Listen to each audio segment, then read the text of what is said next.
Okay. All right. All right.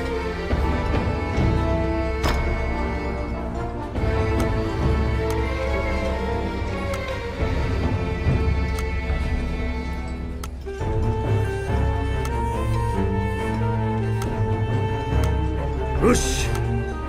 I'm ready for this.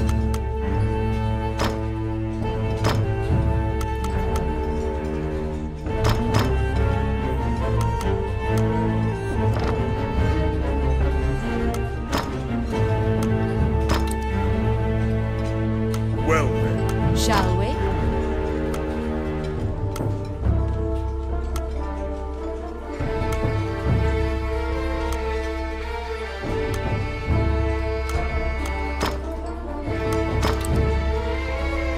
All right. Let's go. Shall we?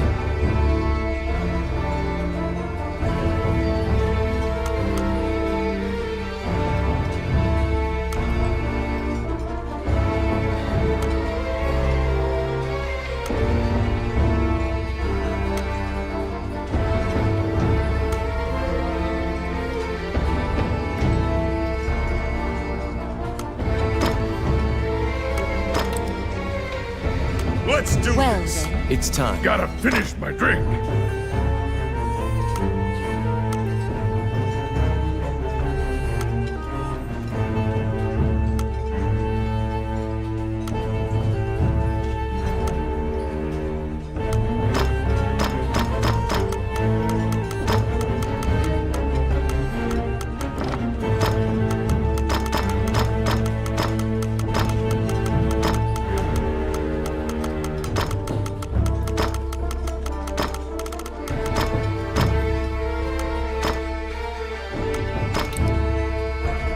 Well then. Ready. Let's go.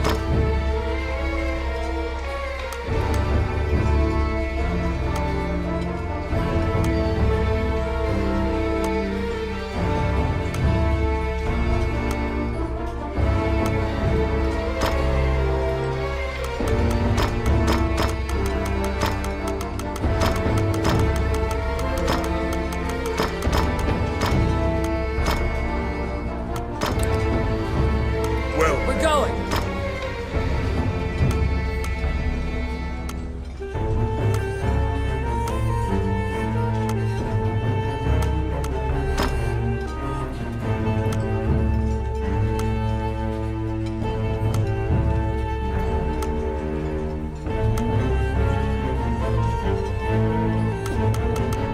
Okay. You seated yourselves and called for a stein of the finest mead. Your partner, Rani, is in a particularly good mood. Quaffing the bar's spirits buoyed your spirits. When things are lively, Rani will recount a certain tale. You were an adventurer, just starting out, and didn't know right from left. It was then that you first met.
Shall I open that door for you? The rogue Ranny inquired, after appearing from out of nowhere. He thought that it would be a simple matter to take advantage of your naivete and pocket some coin.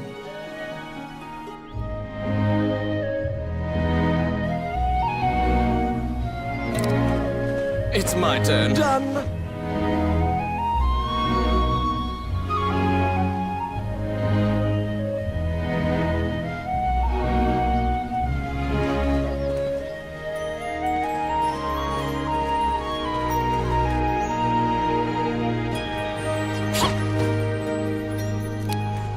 Oh, yes. Oh, yeah. They're here!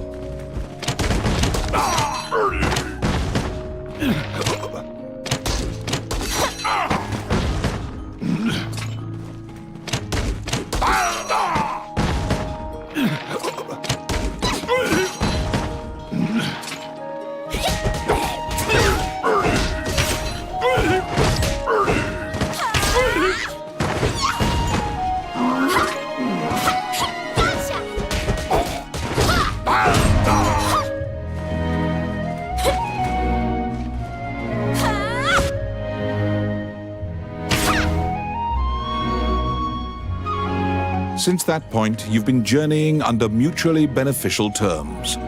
You handle combat, and Ranny handles locks.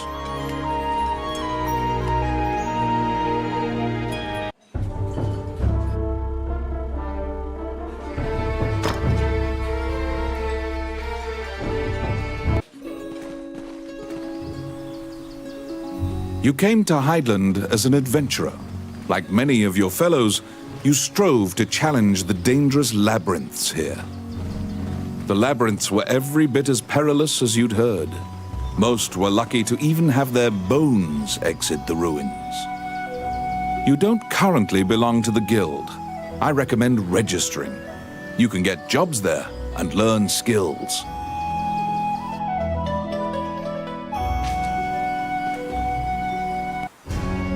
Clad in full armor, the Guildmaster, Samuel Joseph, stands in the center of the guild hall like a statue.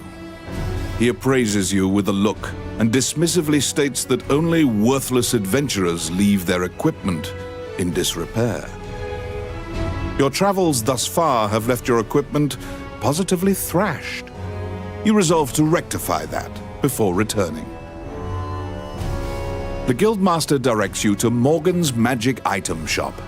The magician is even able to repair magical equipment.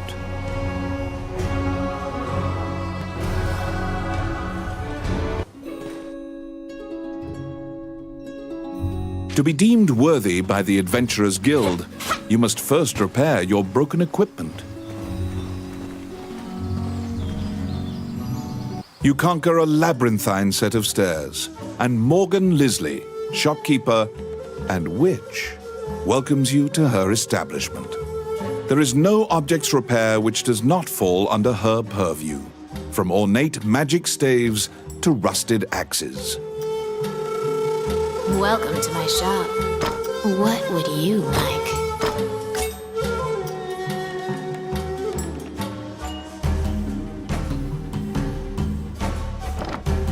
Adventurers come here not only for repairs, but for appraisals and to purchase magic items.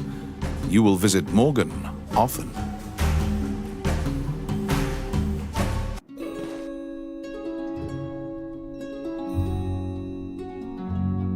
Your equipment is now unmarred. You should return to the guild and see if the guildmaster deems you worthy. Once again, the Guildmaster Samuel Joseph stands in the center of the guild hall, like a statue. With your equipment now in tip-top condition, you request to join the guild. Samuel issues you a test of skill. What will you do? Your test is to help a warrior named Roland. Samuel says that you can find him in the ancient temple ruins.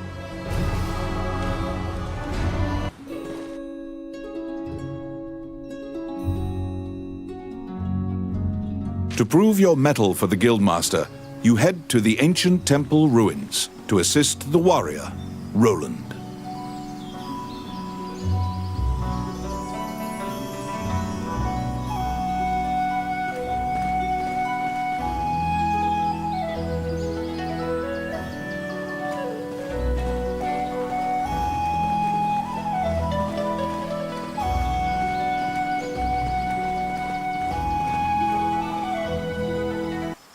A magic gate was recently found in the ruins on the outskirts of town. Use that to reach your destination.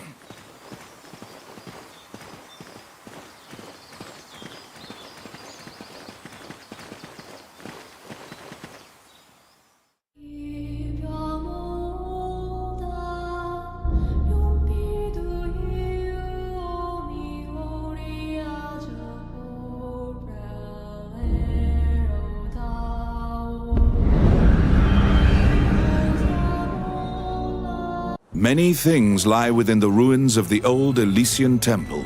Some quiescent, some far less so. An ancient dragon, spoken of in myths, is said to have destroyed the Elysian civilization in one night.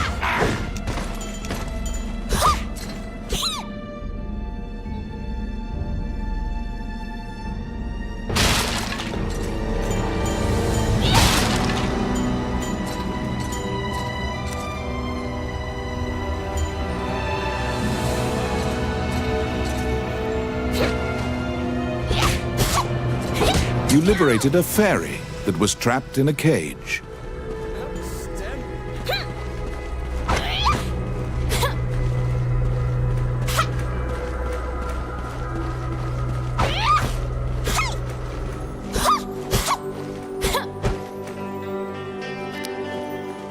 It's my turn.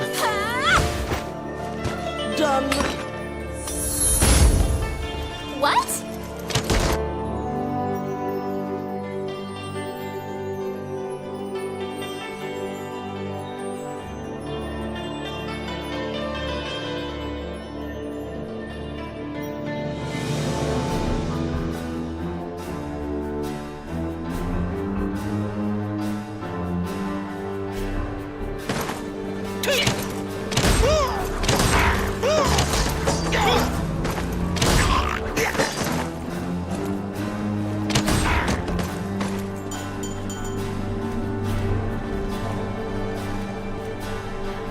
You have made your way to Roland. At the Guild's behest, he is looking for adventurers who went missing in the ruins. For you to pass your Guild exam, you must help him. Roland tells you to search in the ruins that are submerged in water. Much time has passed since the missing were last seen. He tells you to bring back their bones if they are found dead. Be careful!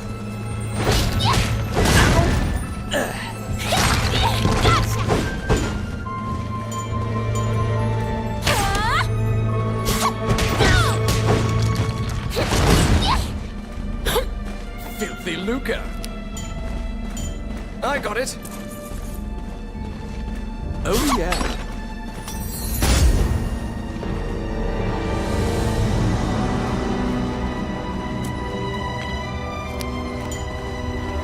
Oh, yes. Voila! The Orc army is apparently getting here via the waterway. Their cargo is various articles from ships that had been reported missing.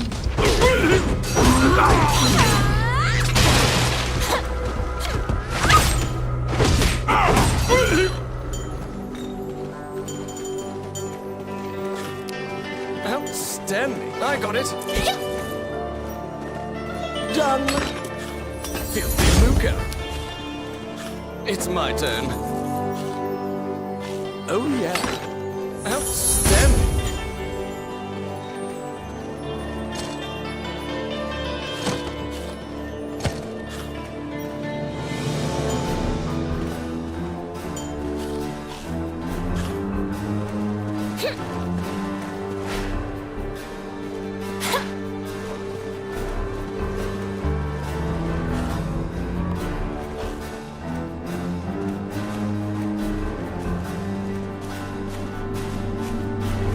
They're here!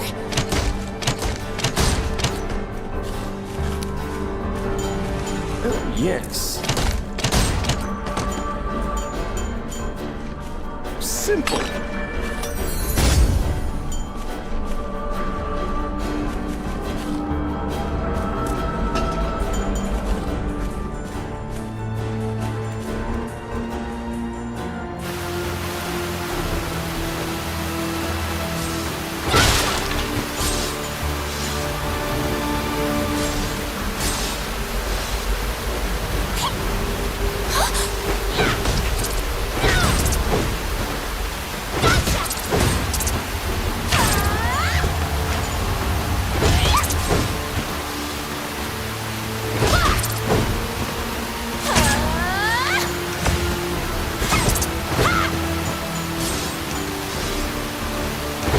Oh, I can do that.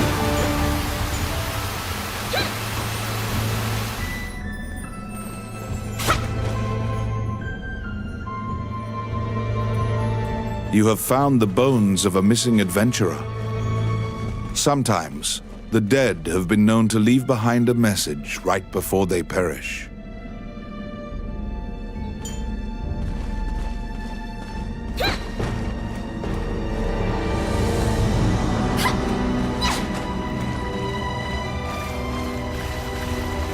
Be careful!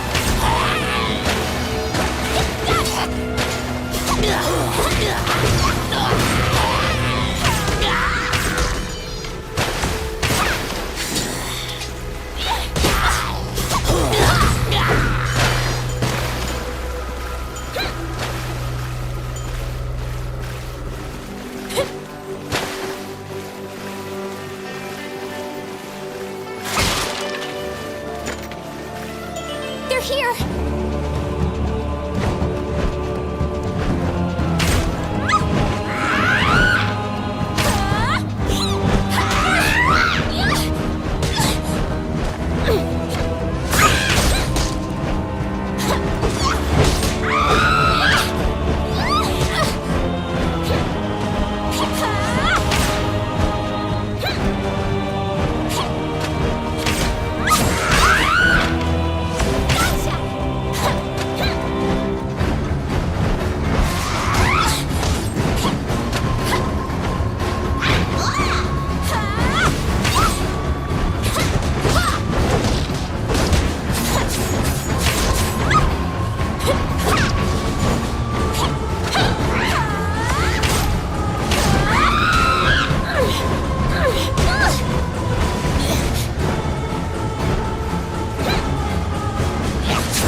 There seem to be more nests similar to this one spread throughout the area. You exit the area, taking care to avoid drawing the attention of any other harpies.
You have fulfilled the request. Report your work to the Guildmaster.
You return to the guild to report your quest. However, Samuel gives you an additional task. It is possible to resurrect the dead with their bones. He tells you to go to the temple to attempt the resurrection ritual. Canaan Temple is a temple dedicated to the worship of the goddess Althena. Proceed there immediately.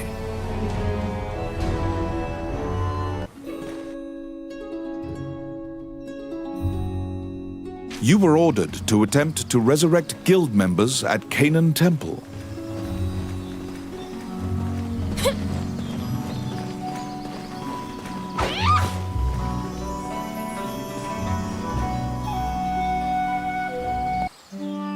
As you enter, a kindly voice echoes from the back. You seem to be in need of help, a monk says, and approaches you. The prayer of the monks sometimes restores the dead to life. The goddess bestows mercy to those whose time has not yet come. Wandering One, how can I help you? Allow this heart to beat again. Quench their thirst. Lead the wandering soul back.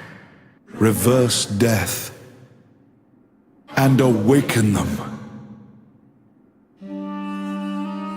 The prayer reaches the goddess, and the pile of bones is made new. The adventurer pledges their allegiance to you as thanks. Any adventurers you resurrect will wait for you at the inn. You can now fill out your party with those who are waiting at the inn. Please be aware that if you leave an area and one of your party has fallen, they will become lost.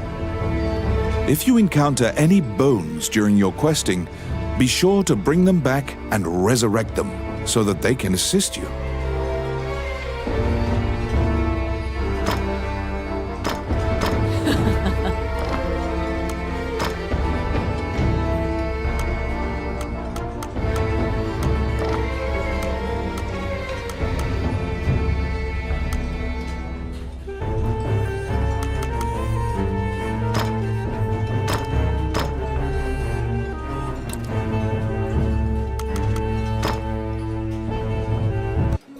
You have fulfilled the request.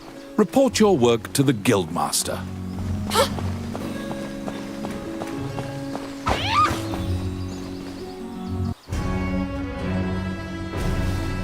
After delivering your report, you think you see part of a smile cross Samuel's face. You are now registered with the Guild. You may now get cooperation from Guild members. They may participate in your party and help you in completing quests. The Adventurers Guild has a backlog of quests because many adventurers are occupied with the Dragon's Crown rumors. The king and his retinue left to find the Dragon's Crown and are missing. Many guild members are now searching for them. The existence of this crown that supposedly controls dragons is disputed, but the king was obsessed with finding it. Samuel hurriedly assigns you a new task. You get the feeling that he deems you reliable and trustworthy. It's a request from this country's Prime Minister. The quest's details will be provided at the castle. You wonder about the lives of the powerful people in that grand castle. You happily accept the job.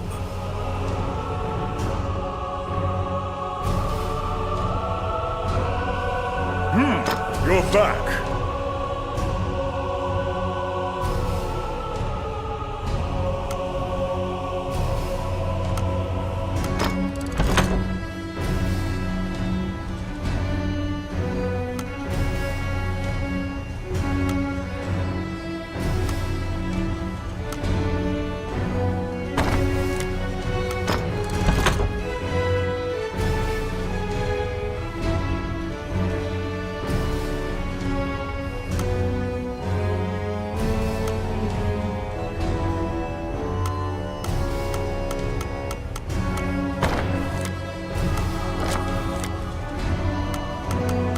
You have a request.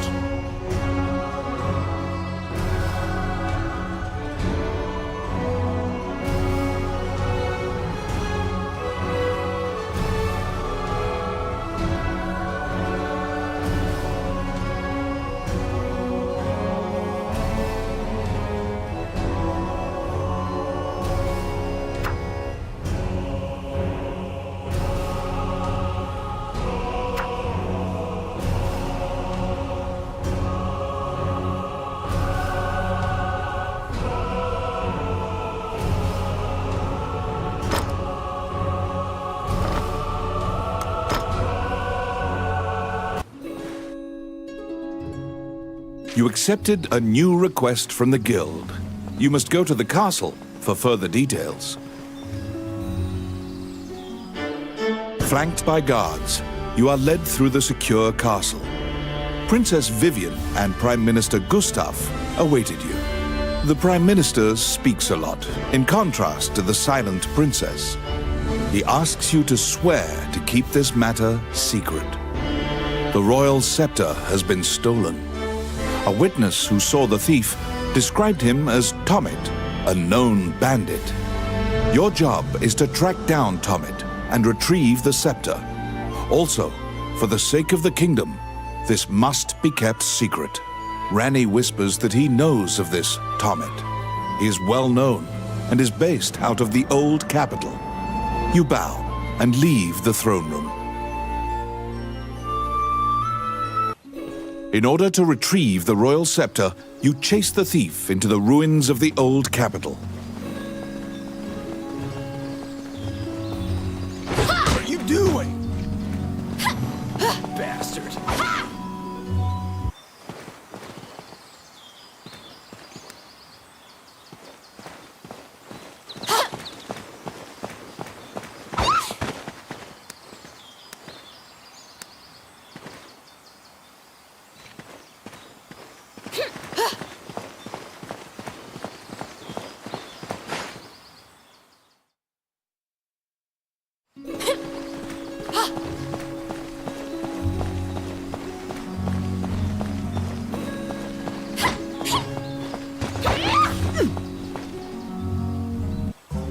Welcome to...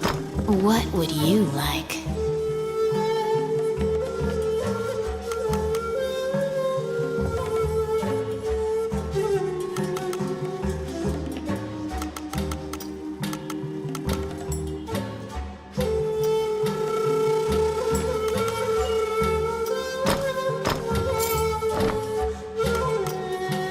Which one do you want? What would you like?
These are the ruins of the ancient capital city.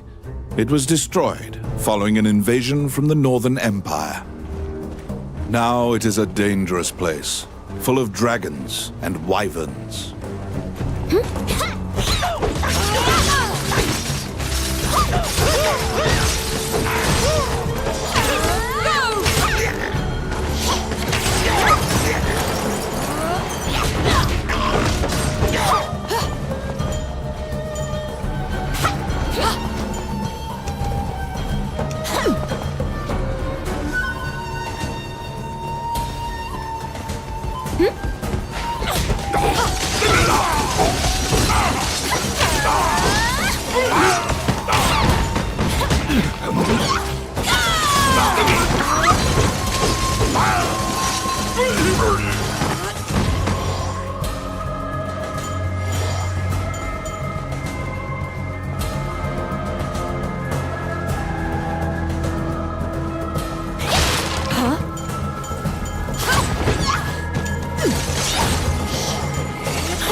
Done. Outstanding. Oh, I can do that.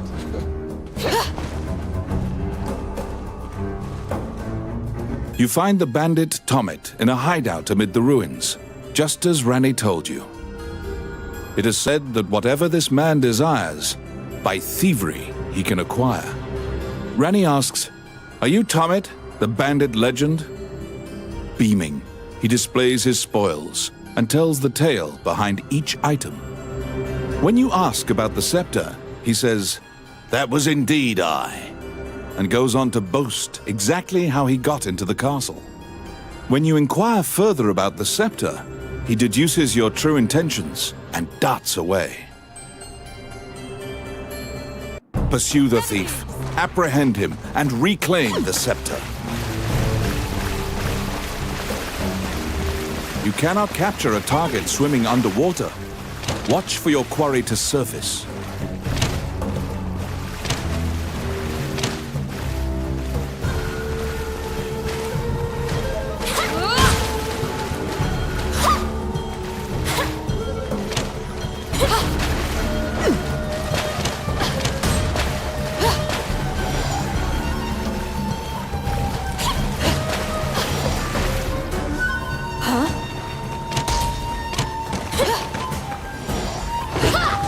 They're here.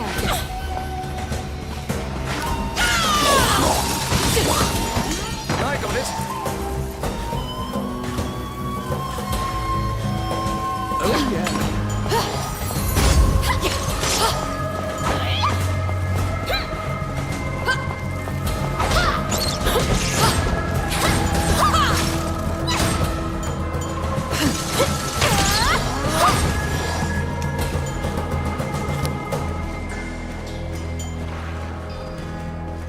Oh my. Let's see. Simple.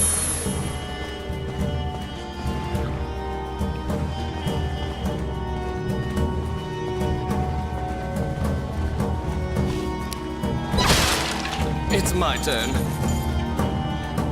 Oh yeah. Huh?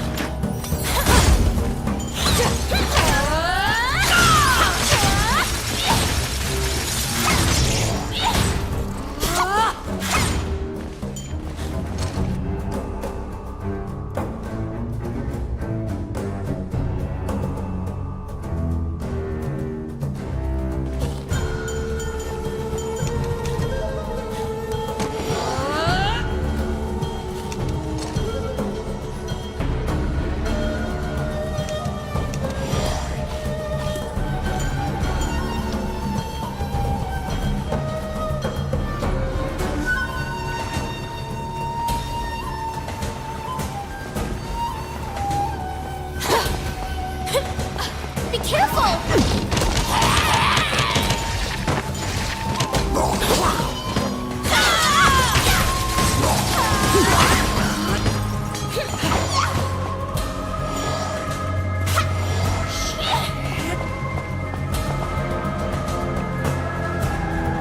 here!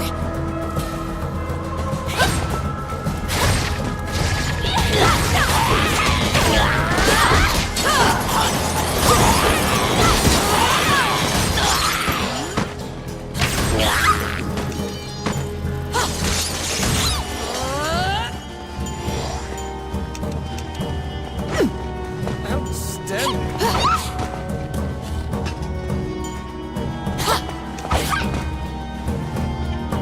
They're here!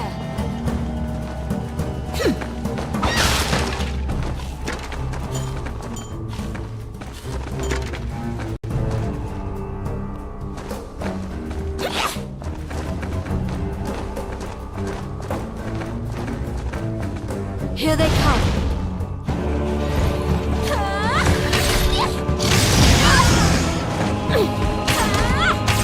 Here!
You pin down Tommet, who is so stunned that he's actually been caught that he cannot move. Relenting, he produces the scepter from his bag and hands it to you.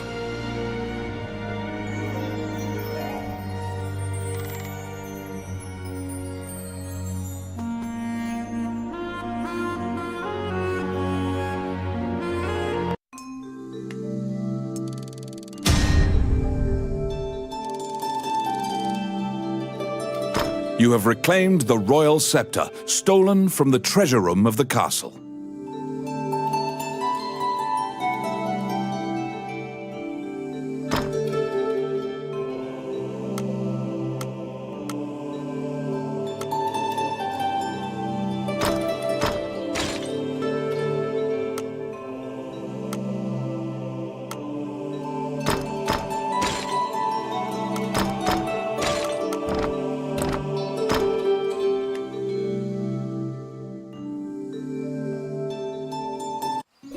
You must deliver the royal scepter to the Prime Minister at the castle.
can I help you?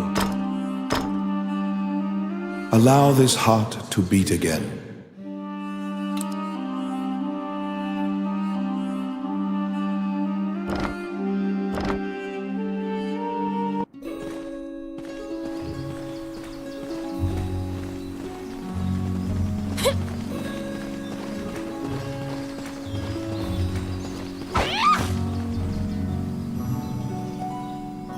Once again, you are led to the throne room under guard.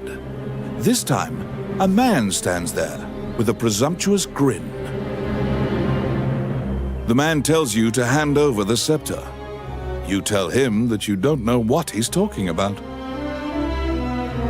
The man's mouth transforms into a twisted grin, and he signals his guards. They inch closer, swords at the ready.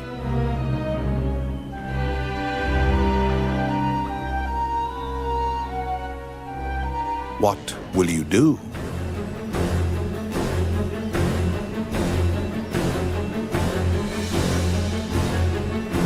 You fall into a fighting stance. As soon as you steel yourself for battle, the Prime Minister and the Princess burst in. The Prime Minister orders the guards near you to stand down. The man twirls his cape and leaves, as if nothing happened. You sigh, relieved that you didn't have to shed blood in the castle to resolve the problem. The Prime Minister tells you that man was Count Dean, the younger brother of the king. He's trying to usurp the throne.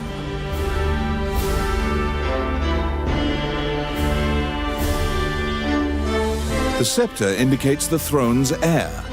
The Prime Minister says Dean had Tommet steal it to deny the princess the throne. The Prime Minister takes the scepter and narrows his eyes in satisfaction. He pays you for completing the request.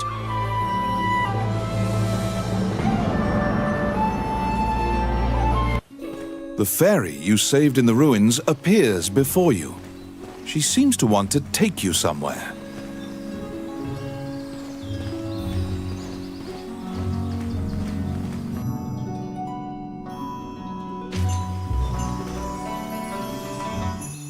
The fairy leads you into an old ivy-covered tower.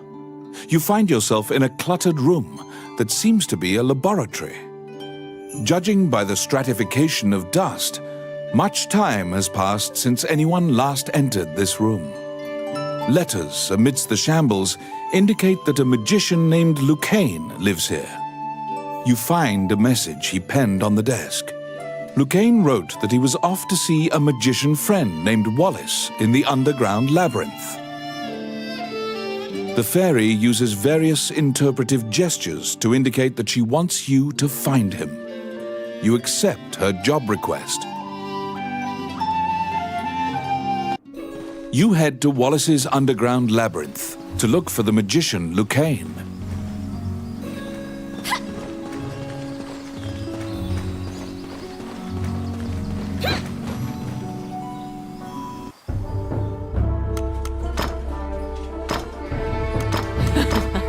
Oh, yeah!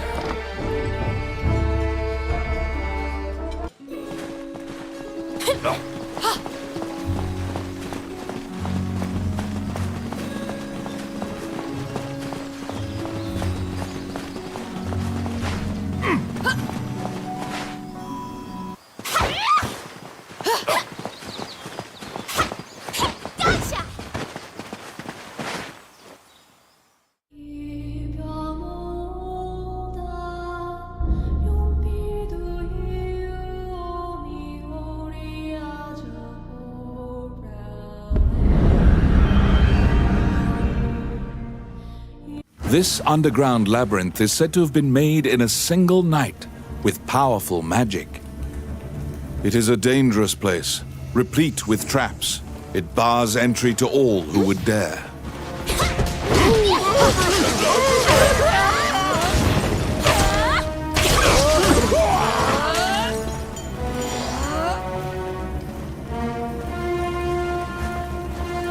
An ambush!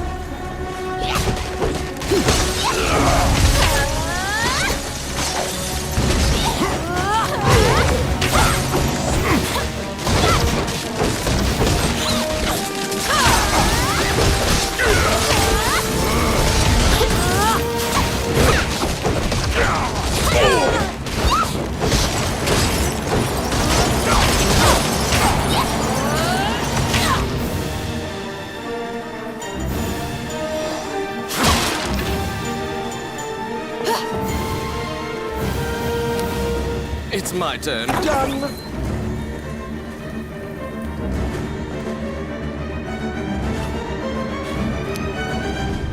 I got it. Oh, crap. The trap was sprung, and the door magically closed fast. Slime creatures are weak against fire. The torch on the wall could be used to great effect.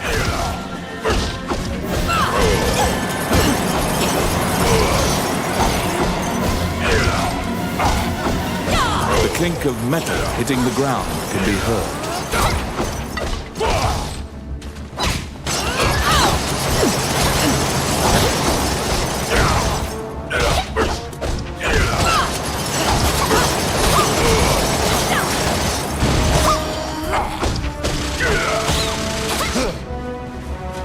You obtain a magic key to open the door.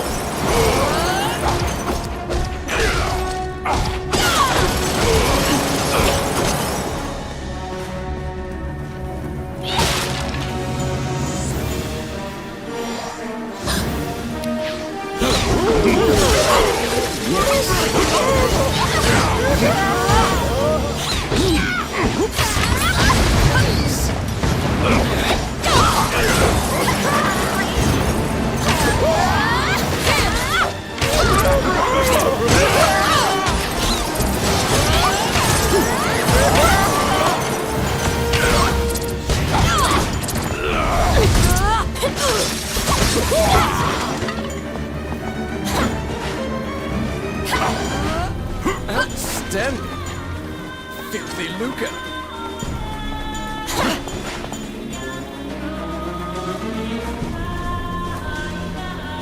Out of the blue, a mouse darts out and leaps onto your palm. The rodent claims to be the apprentice of Wallace the Magician.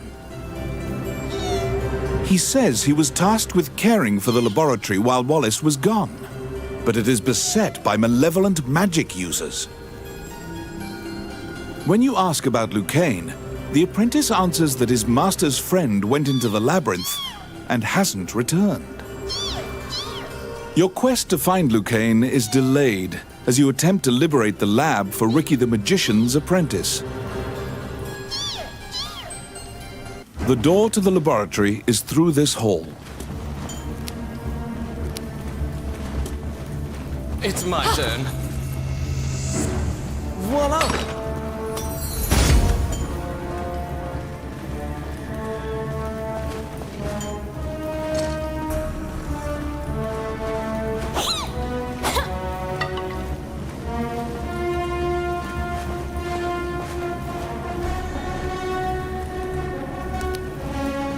Yes. Done.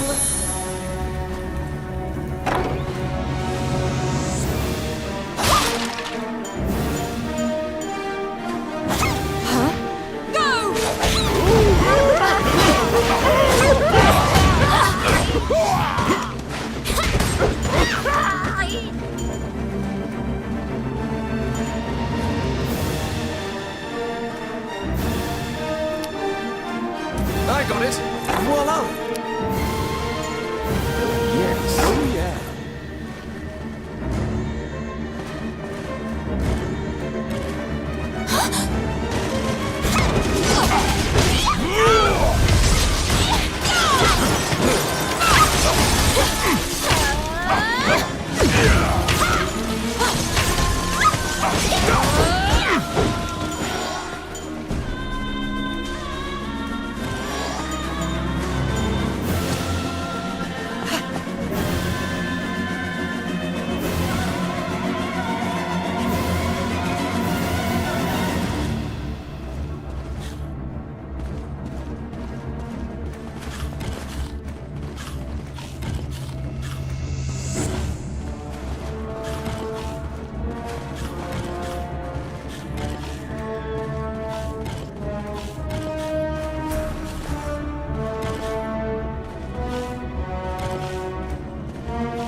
Because the laboratory was being misused, some of the experiments housed within have now run amok.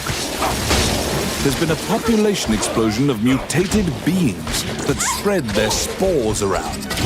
The labyrinth is overrun by fungi.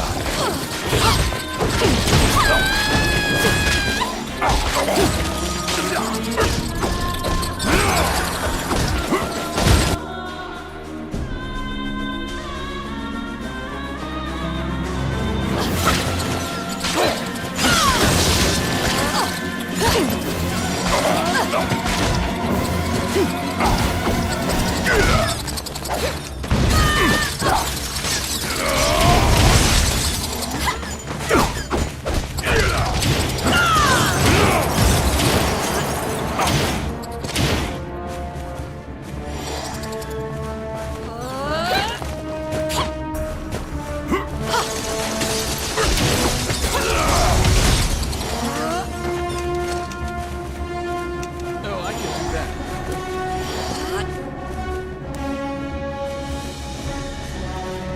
Filthy lucre. Outstanding.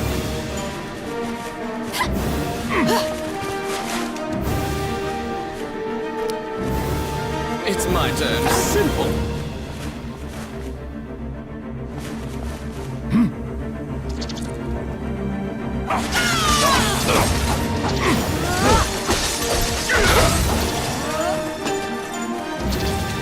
They're here!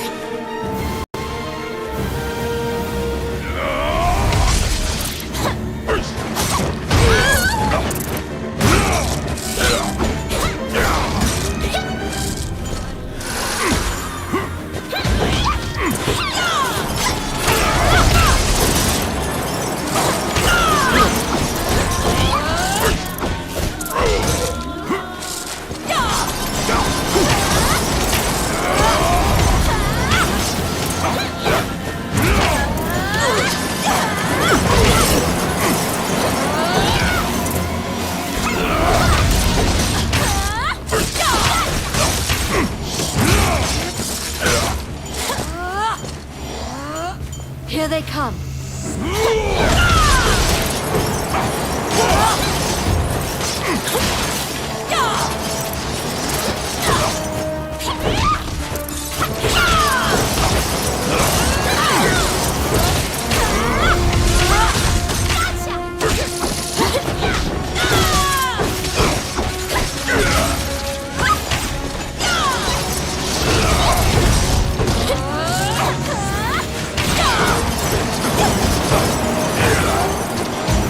Oh my.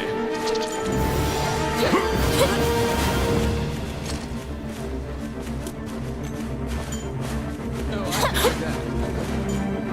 Oh my. An ambush!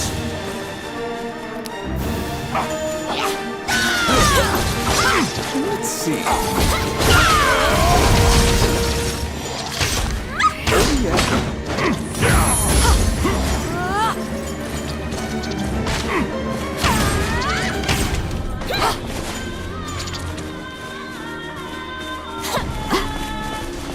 Filthy lucre.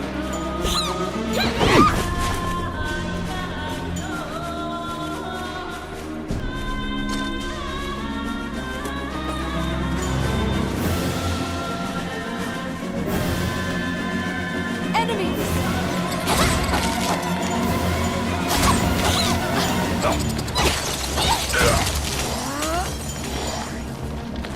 Enemies!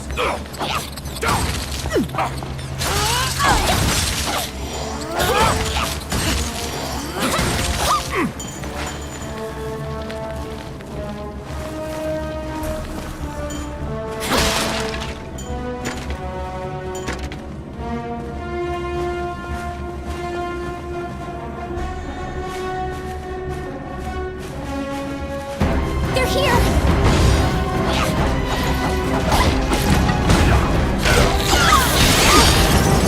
Destroy the cocoons before they hatch, or they'll keep coming.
You found some bones that seem to belong to Lucane in the depths of the labyrinth.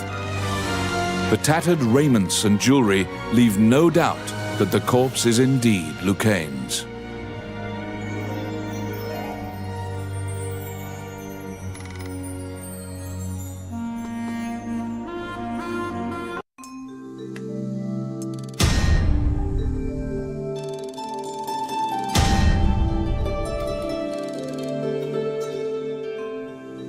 You bring back the bones of the magician Lucane.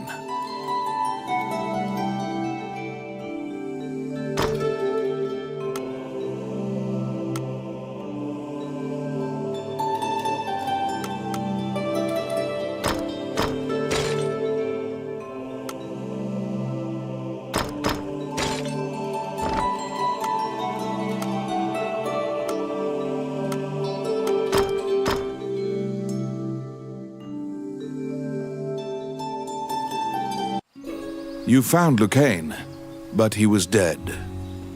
You imagine the fairy will be overcome with grief, but you need to return to her. What? You stand before the goddess statues, Jula, Althena, and Vernus. These statues have all crumbled. Texts say the goddesses sacrificed themselves to defeat a dragon, which caused their likenesses to degrade as well. Althena, the one in the center, is the goddess of compassion, battle, and odyssey, making her popular with adventurers. If your party falls during your adventure, a prayer to Althena and a tithing of your money will resurrect the party. If you are repeatedly depending on her grace, the amount you must offer for her services will continually increase.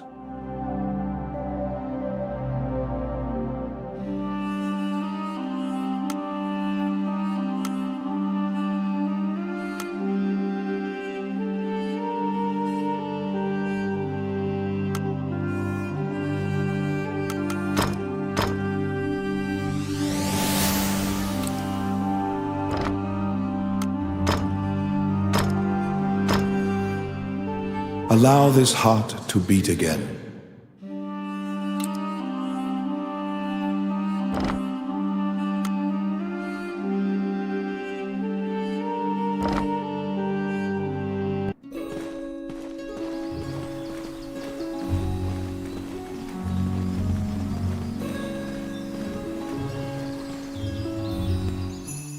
When you enter the laboratory, the fairy frantically flits around you, as if it senses your uneasiness. Upon seeing Lucane's bones, the fairy enters into a panic. She begins tugging at your arm to get you to leave the tower. The fairy is apparently attempting to lead you somewhere. You collect Lucane's bones and follow her.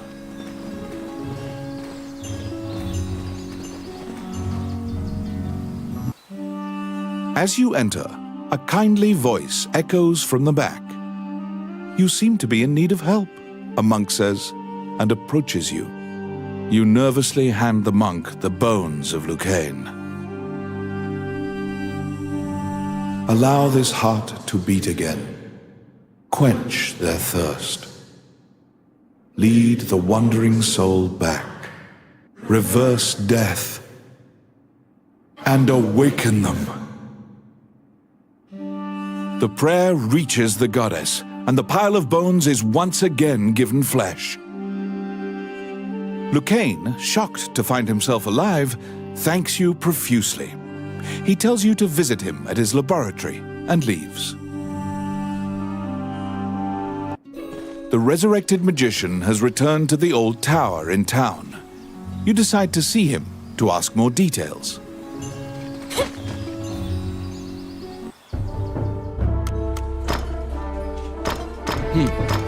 Oh, yeah!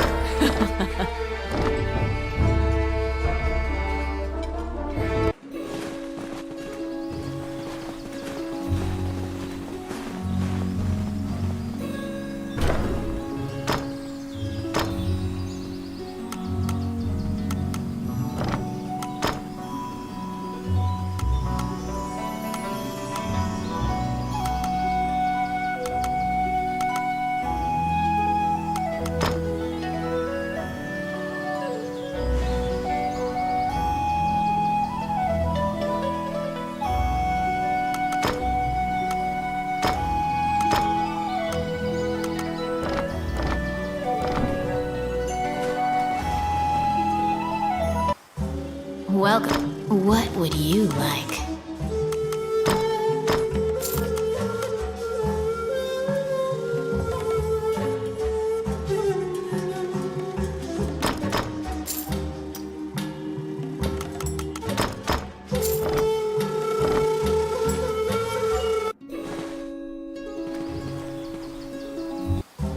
Welcome to...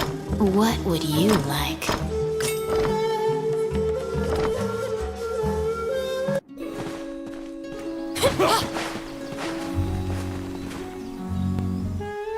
The magician Lucane is waiting for you in the laboratory of the old tower. It seems that dying had an adverse effect on his short-term memory. Lucane can't remember why he went to meet Wallace. Lucane is researching magic called runes, which are closely tied to spirits and fairies. Lucane introduces his fairy friend to you. Her name is Tiki. She left the fairy forest due to her strong curiosity.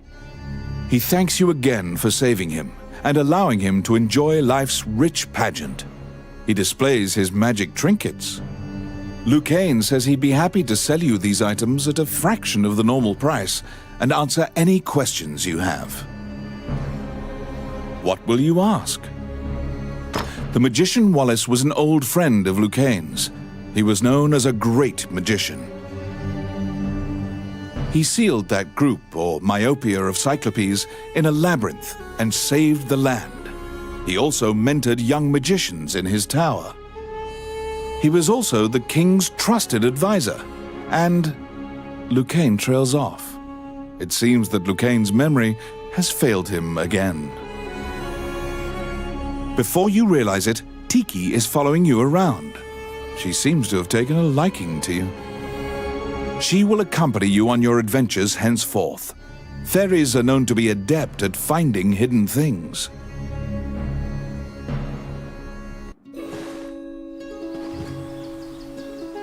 Oh, which one?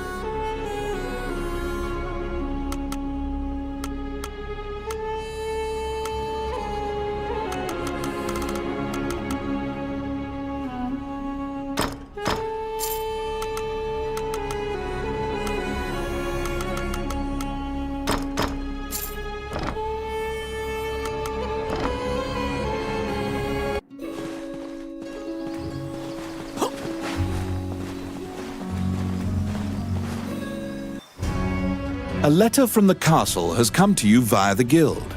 It simply says to report to the castle in all haste. You're back.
have a request.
You assume that the letter was sent by the Prime Minister.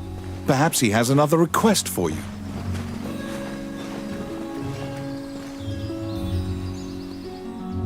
Count Dean is waiting for you at the throne room. It is he who sent the letter. After your previous encounter, you can only assume that he's up to something nefarious. You brace for combat. The guards have drawn their swords and are blocking the exit.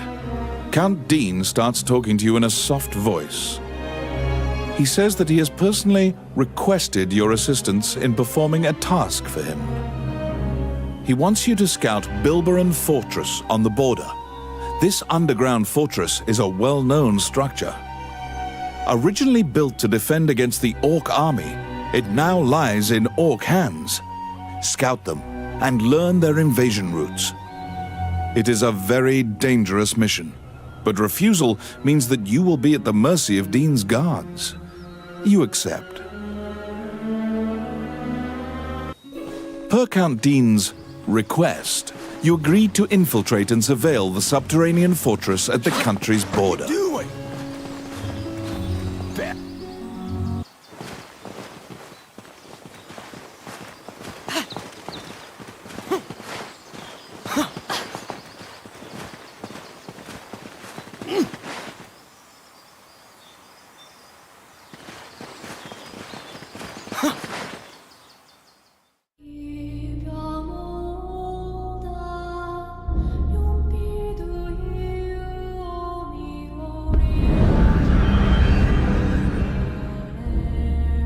The Orc army presently controls Bilberon, the underground fortress built into the canyon.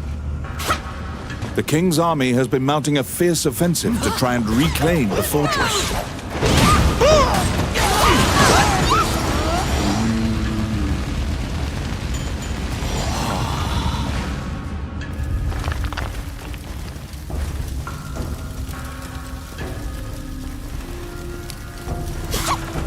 It's my turn.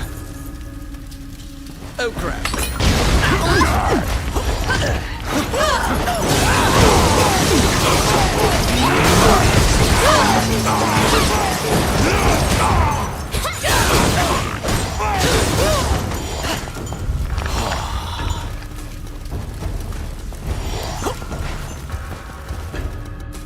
You step into the enemy kitchen.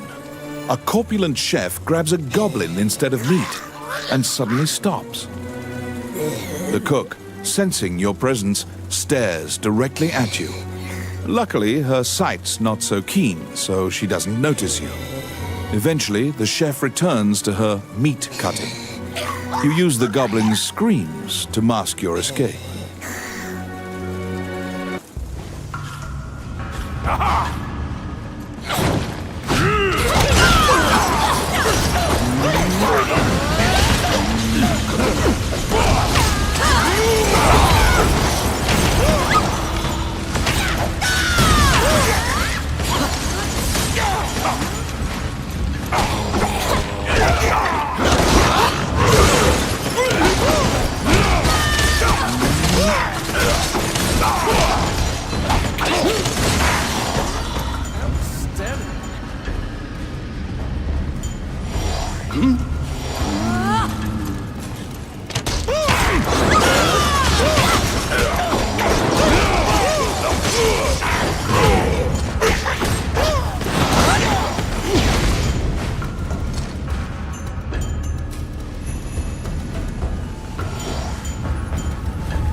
Let's see.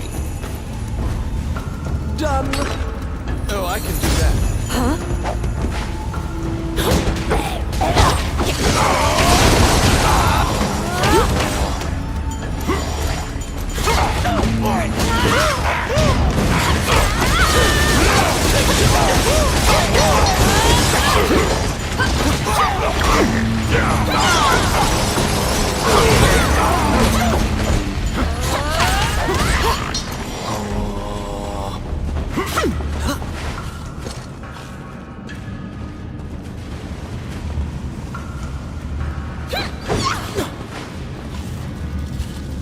pathway, blocked with a stone wall, doesn't look like it would give way unless you bombed it.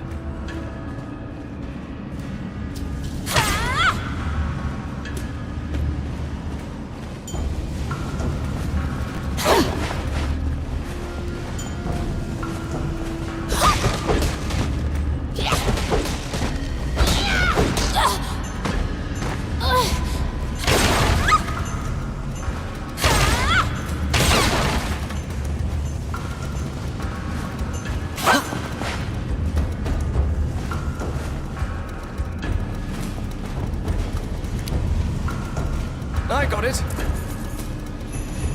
Simple. They're here.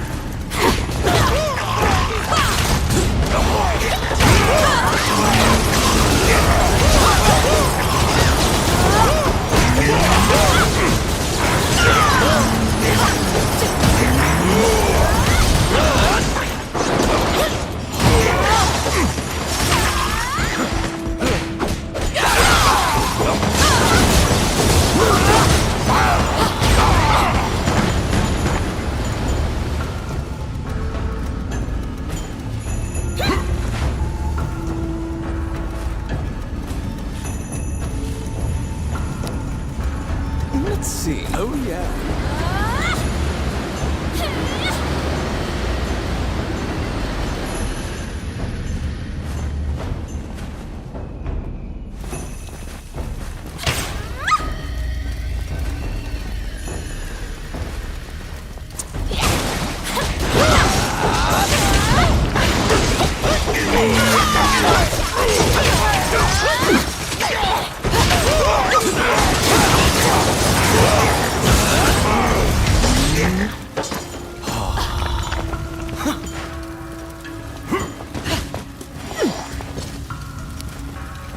I got it.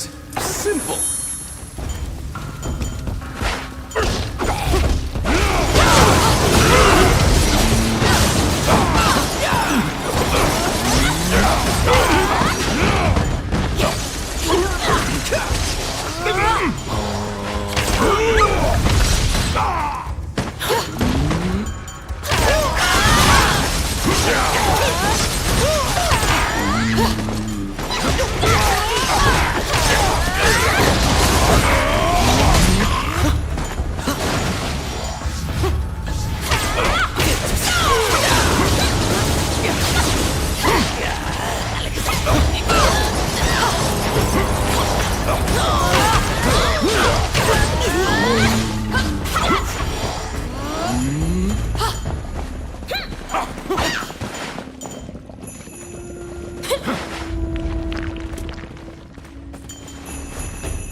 Oh, yes.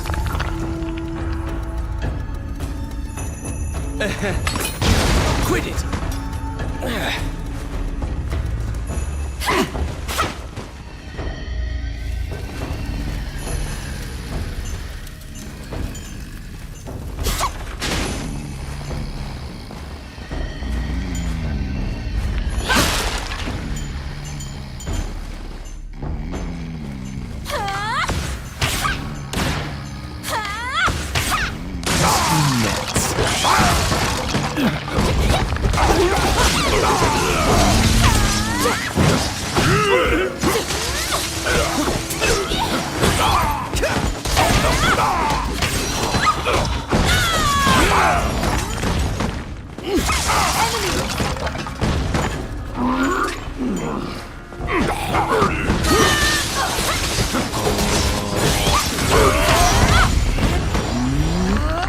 Outstanding.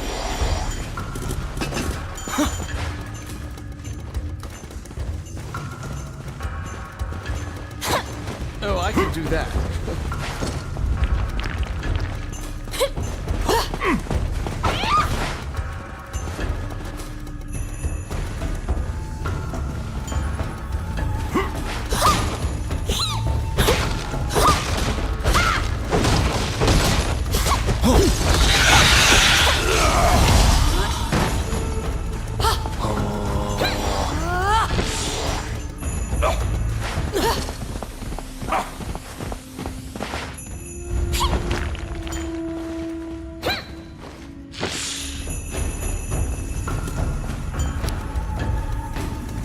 It's my turn. Voila!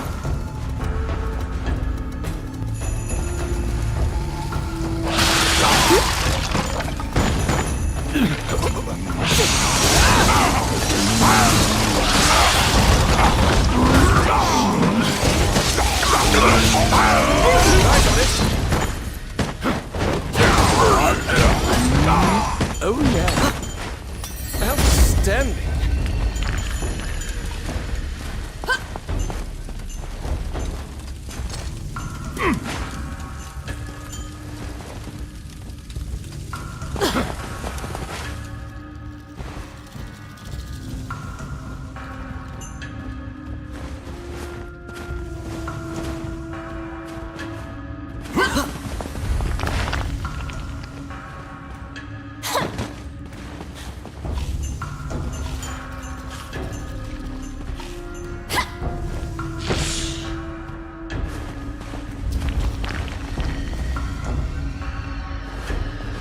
How bothersome.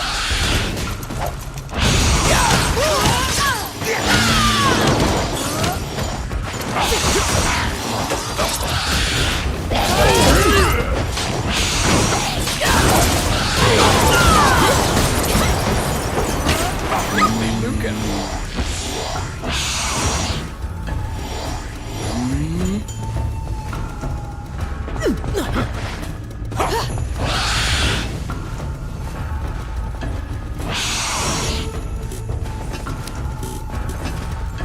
It's my turn.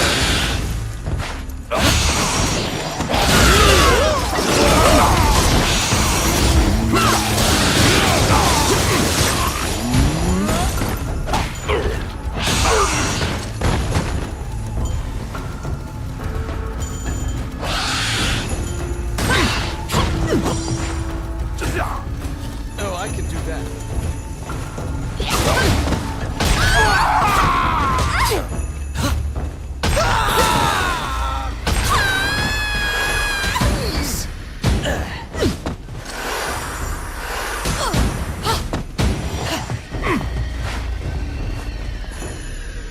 At the bottom of the stairs is an area connected to the sewers. This seems your most likely escape route.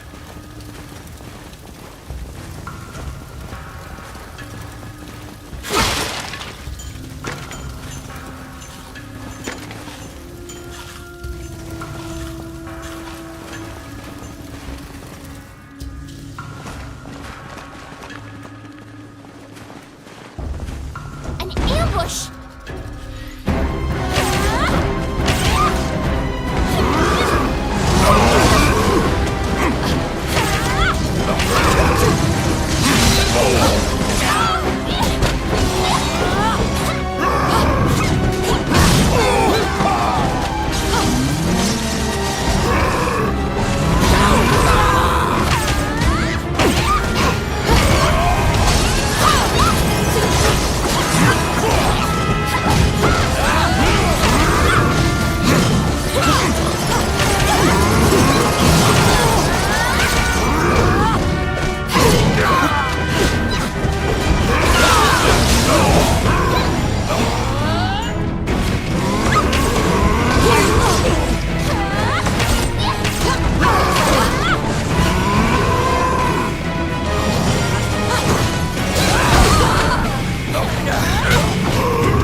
defeating the Minotaur, you move through the sewer's filth. The reconnaissance mission went well. You gathered intel and slipped back across enemy lines.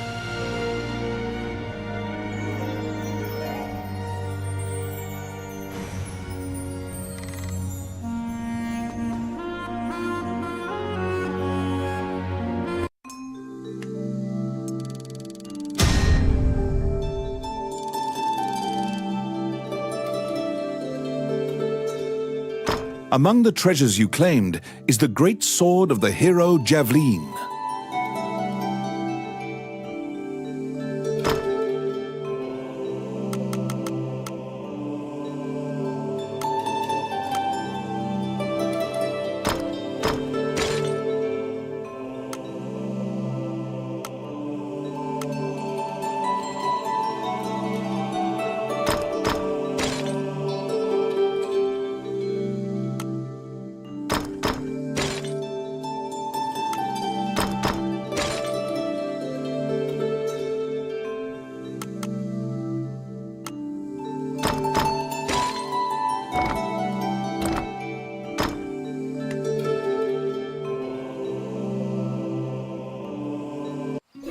You succeeded in acquiring intel on the underground fortress. This job will be completed once you report to Count Dean. Wandering One, how can I help you?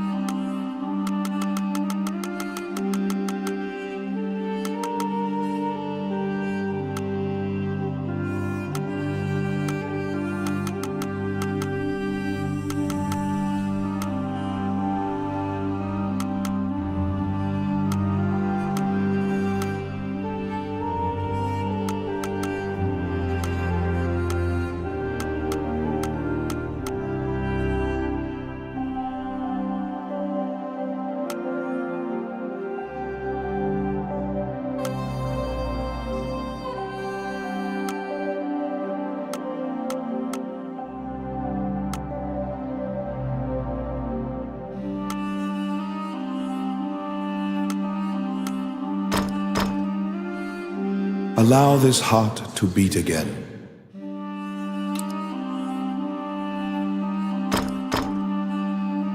Allow this heart to beat again.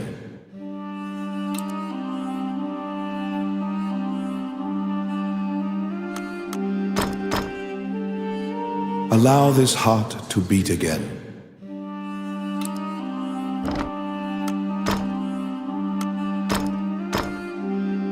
May they rest in peace.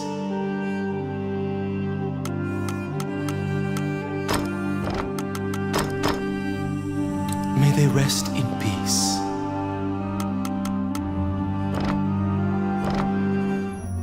As you leave the temple, a ragged old man slumped in the road calls out to you in a gravelly voice. His raspy voice makes it difficult for you to discern if he's even speaking your language. You can give him a coin if you feel pity for him. Of course, you're free to walk away as well. He doesn't even acknowledge the coin. He mutters over and over. You probably won't be able to communicate with him, no matter how long you strain your concentration.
You're back. You have a request.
You report everything you learned to Count Dean.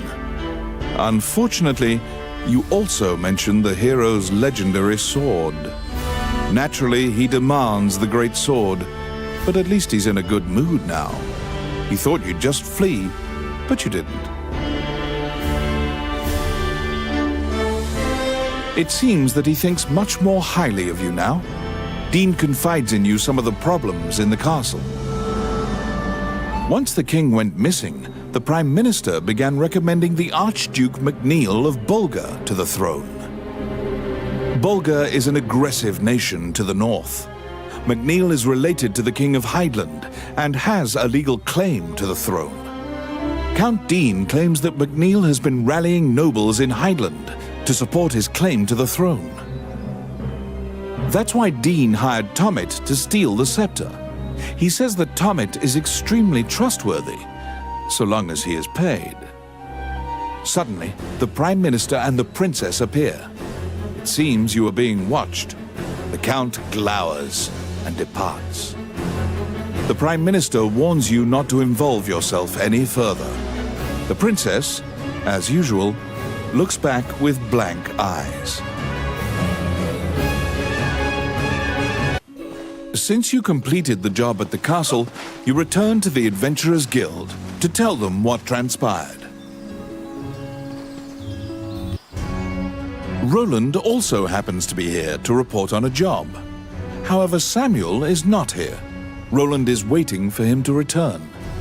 Roland thinks that he just missed him and asks you to track down the Guildmaster and bring him back.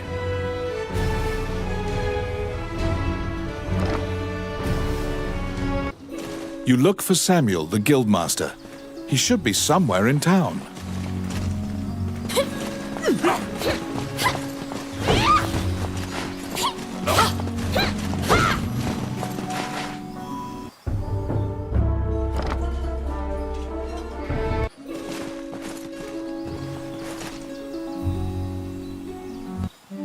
Wandering One, how can I help you? As you leave the temple, a ragged old man slumped in the road calls out to you in a gravelly voice. His raspy voice makes it, you can give him a coin. He doesn't even, you probably.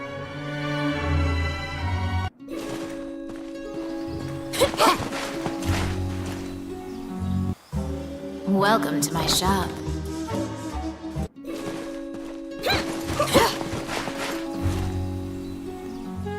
Oh, how can I help?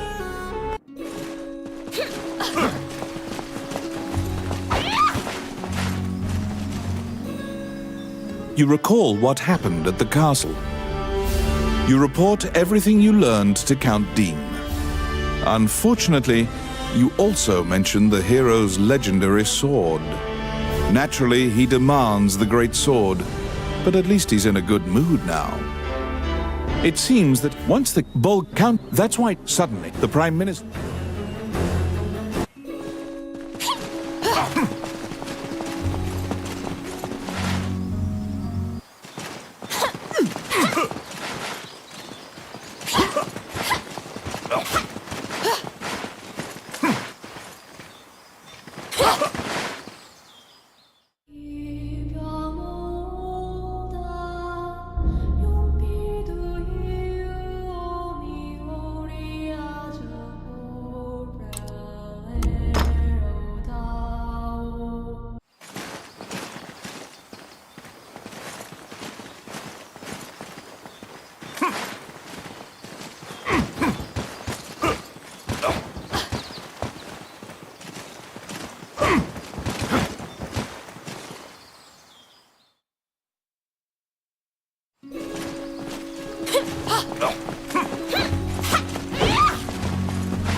When you tell him that you can't find Samuel, he tells you to check the temple.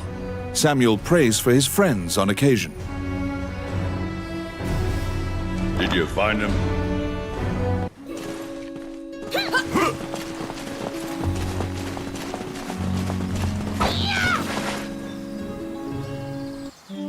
Wandering One, how can I help you? As you leave the temple, a ragged old... His raspy voice You can give him a coin.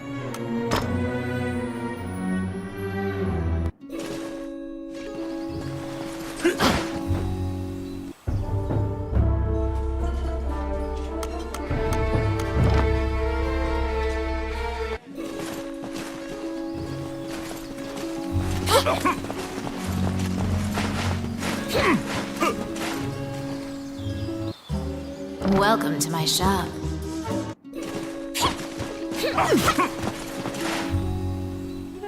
Oh, how can I help you?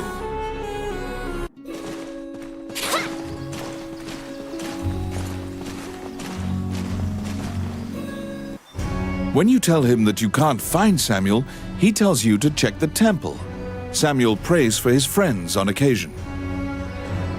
Did you find him?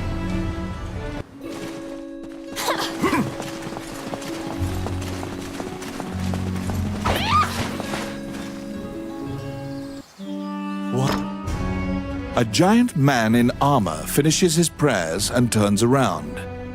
His pensive expression quickly turns fierce as he sees you. He tells you that he was praying because he has sent many friends to look for the king, but they haven't found the slightest clue.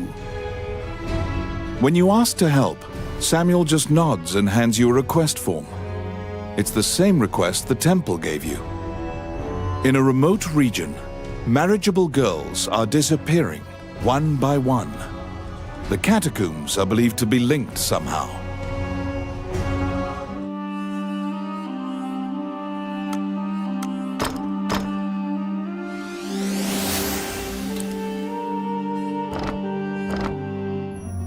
As you leave the temple, you can give him a coin. He doesn't even... You probably won't... To solve the mystery of the disappearances, you head to the catacombs, where the villagers fear to tread.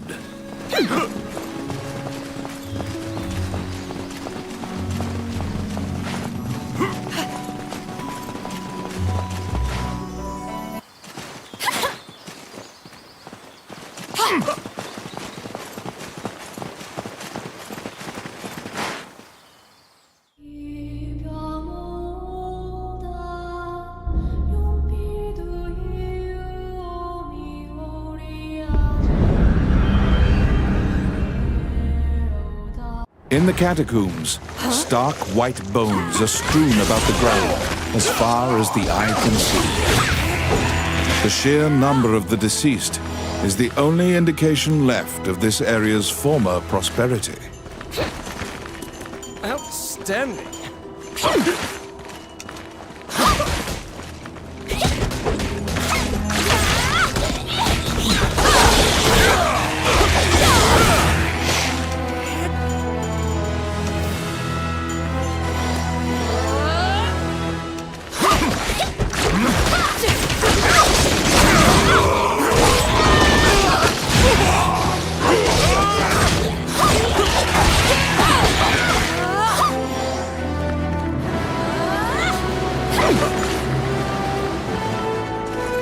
Oh, I can do that.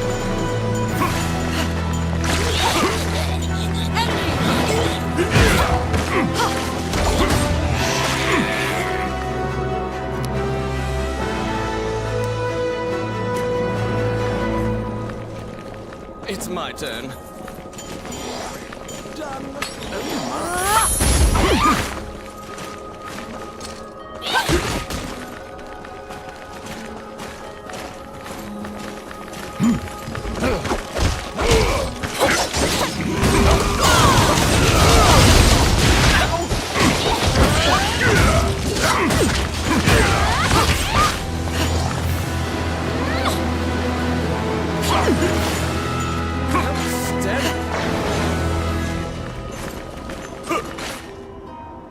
A strange knight stumbles out of the darkness towards you. You surmise that he is not of this world. The knight is muttering to himself, as if in a daze. If I end my own life, they can no longer sacrifice me. When you move closer, the knight extends his hand. He's holding a scroll. When you accept it, the knight disappears. The path ahead of you is connected to the ruins of the castle colloquially called the Castle of the Dead. In olden times, whenever a girl disappeared, the locals would say she'd been called to the Castle of the Dead.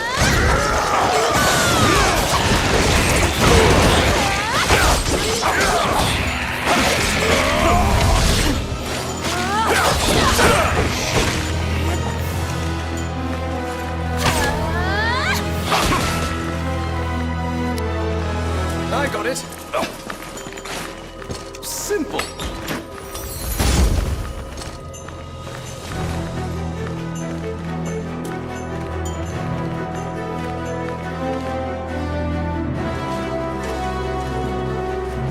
Because ghosts are incorporeal, they are completely immune to physical attacks. Their weakness is light. Torchlight will drive them off.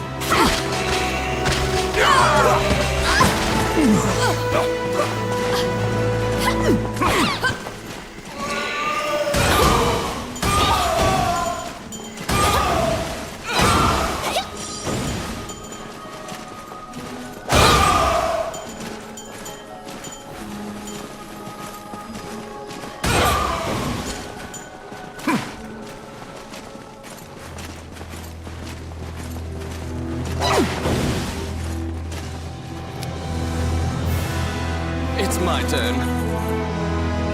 Oh, yeah. I'll stop them.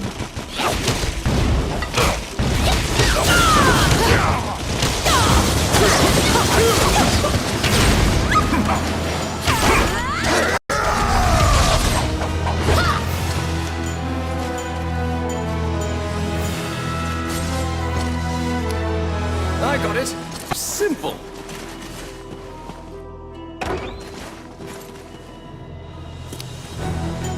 It's my turn. Oh, yeah. Can somebody help You saved a village girl. You must protect her now. you?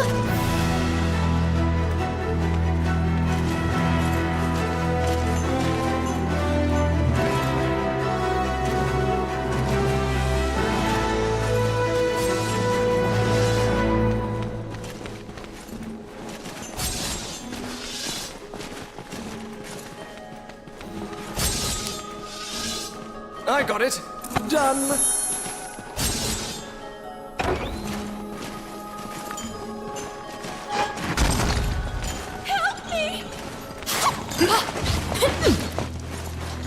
You saved a village girl. You must protect her now.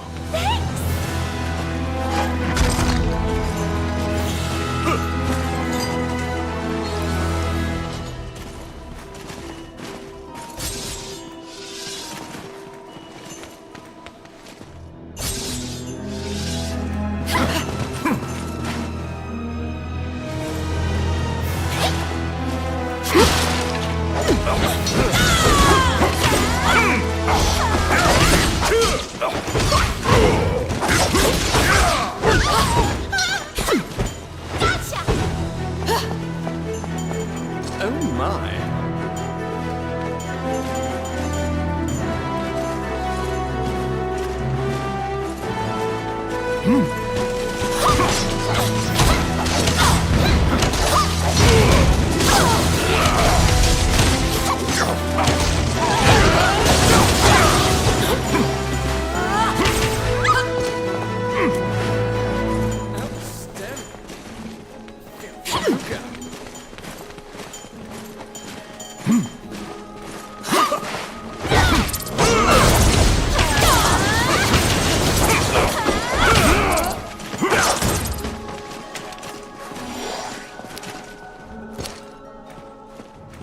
It's my turn. Oh, yeah.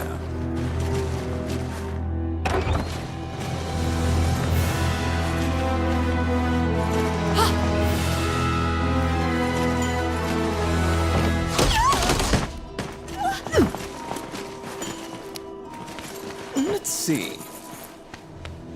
Done. Ambush!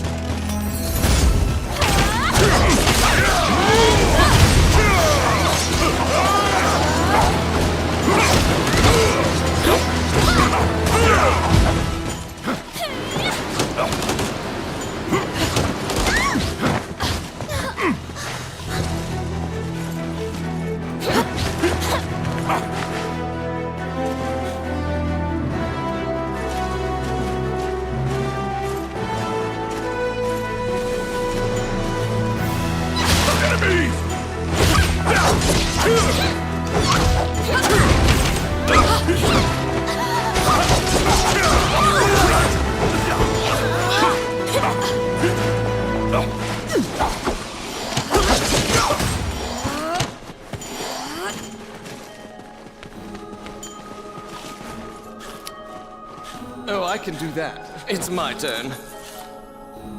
Simple. Filthy lucre.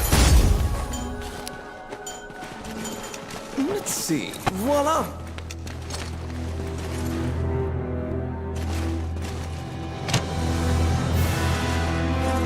The vampire smirks and flies away.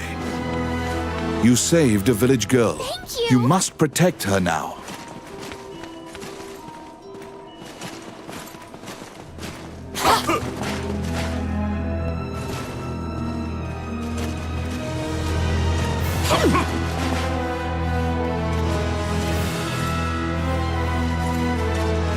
Protect the village girl. If she's bitten by the others, she will become a vampire as well.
Kidnapped girls had been turned.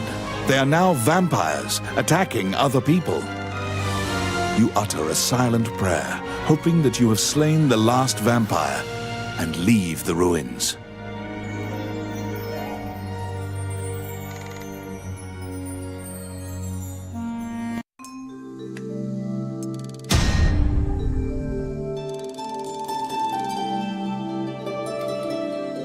In your hands is the bloody scroll that the Ghost Knight had given you.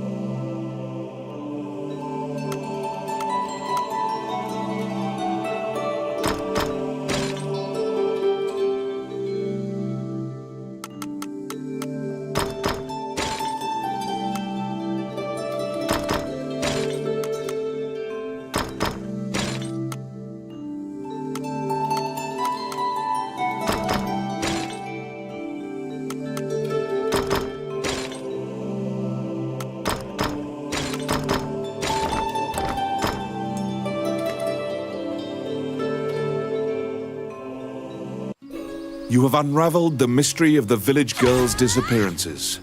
Obtain your reward at the guild.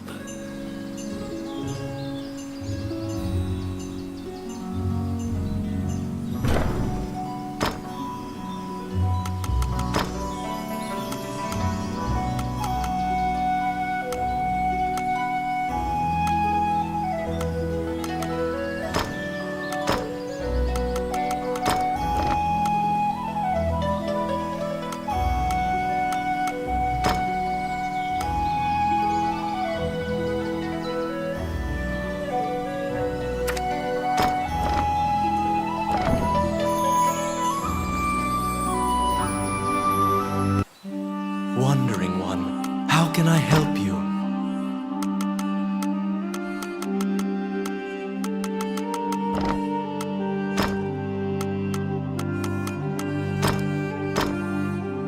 May they rest in peace.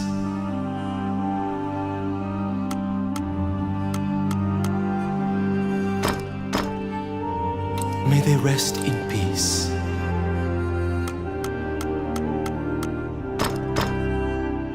May they rest in peace.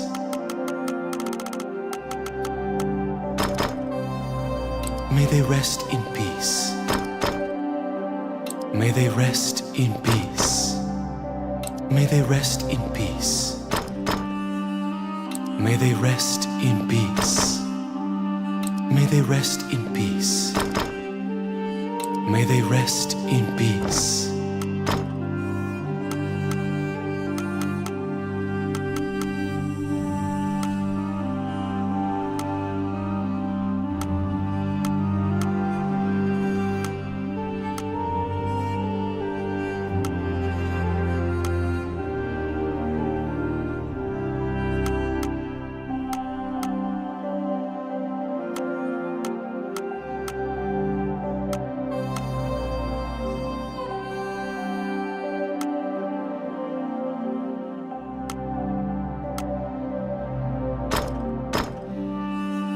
Allow this heart to beat again.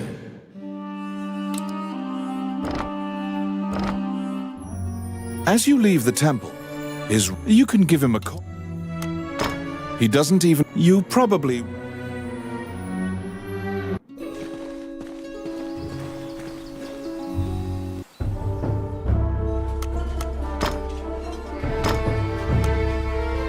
All right.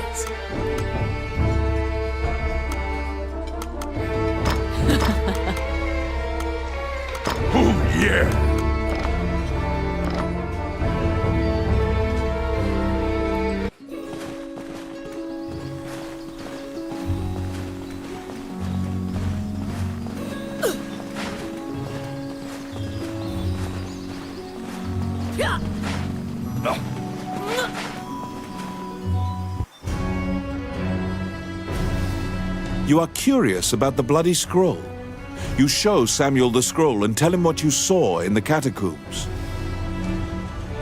After examining the scroll, the signature and other details it is a report telling her that he had obtained the dragon's crown. You wonder if this letter is true.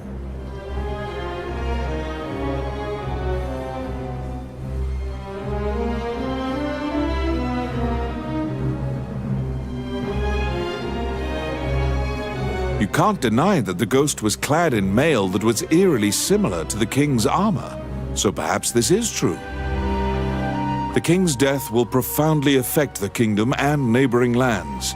Samuel orders you to report it to the castle. You're back.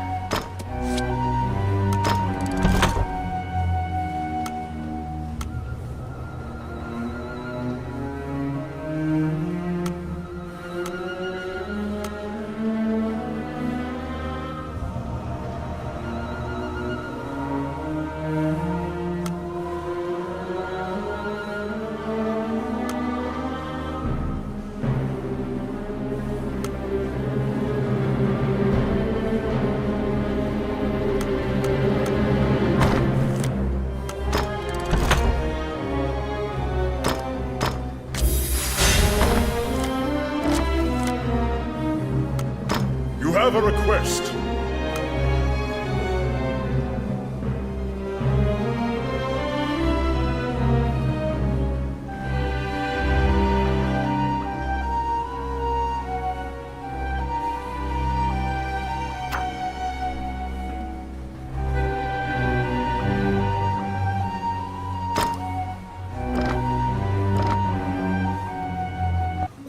Stop!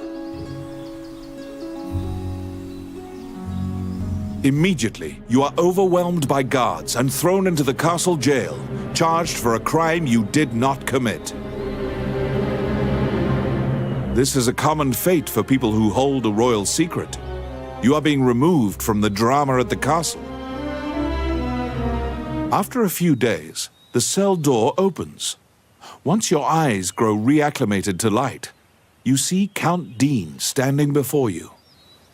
He unshackles your ankles and explains the situation to you.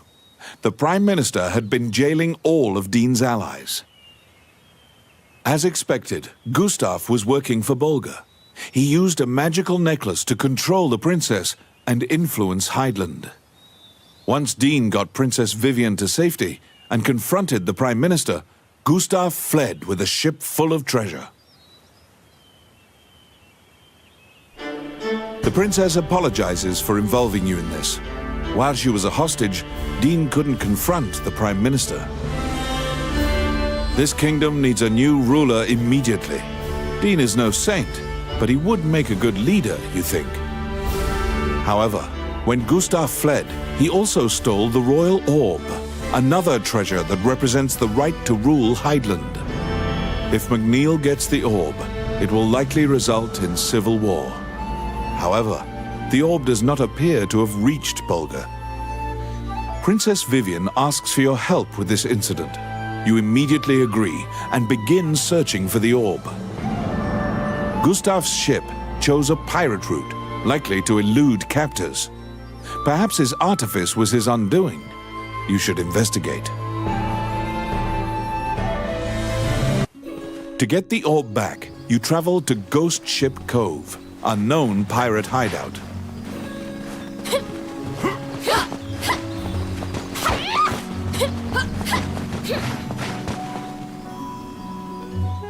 Oh, which one?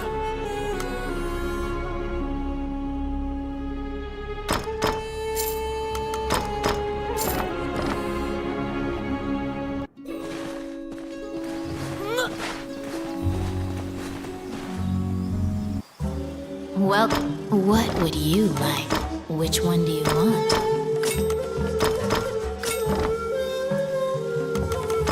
What would you like?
The inside of the cave connects to a fissure on the coastline.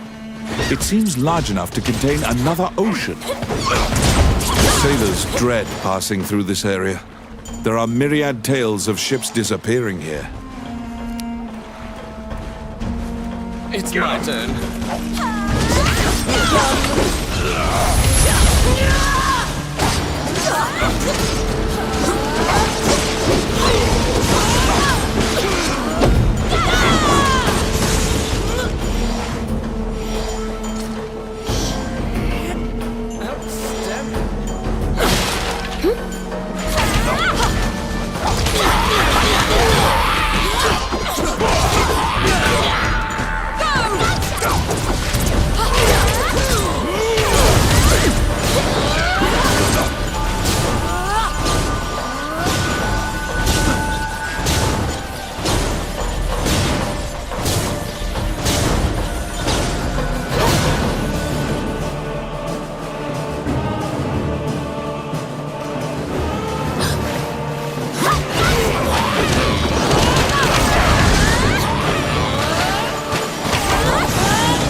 A beautiful voice in the sea calls out to you. You'd heard of Mermaid's legendary curiosity. She asks you many questions. From your conversation, you learn Gustav's ship was indeed attacked by pirates. That means the pirates likely have the orb. According to the Mermaid, the pirates scattered throughout the islands used this area as a hub for trade amongst themselves. Rumors claim that among their treasures is a magic lamp that can call forth a genie.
An ambush!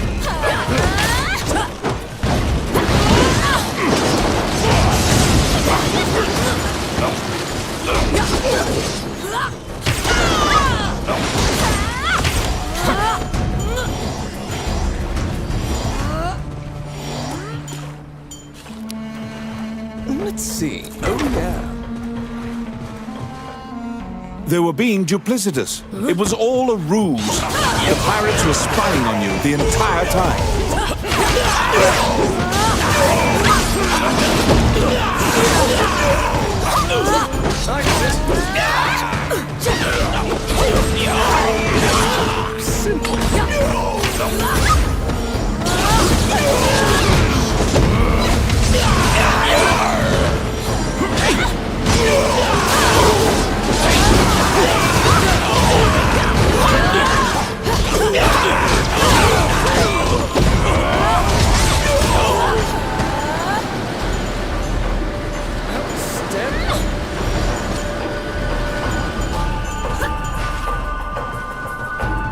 Oh, my.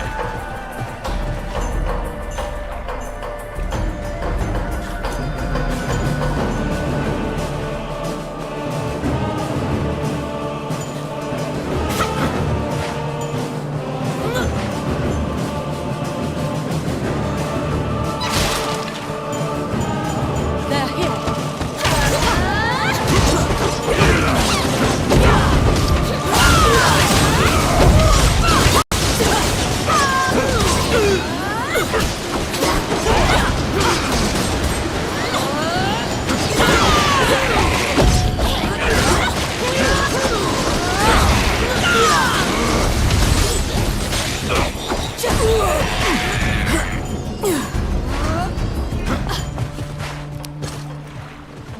Filthy lucre.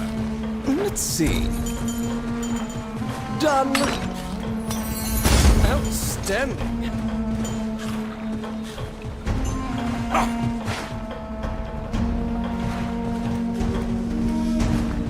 Enemies.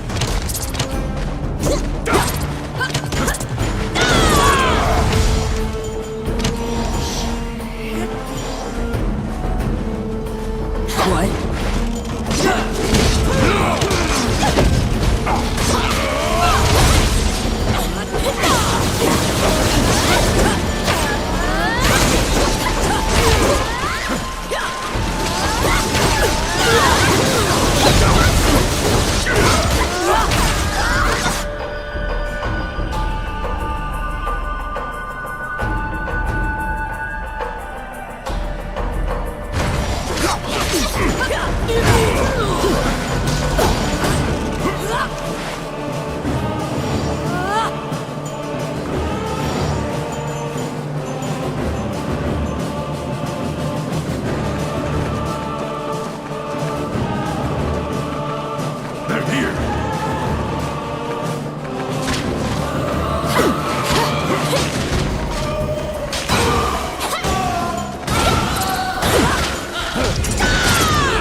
They're coming.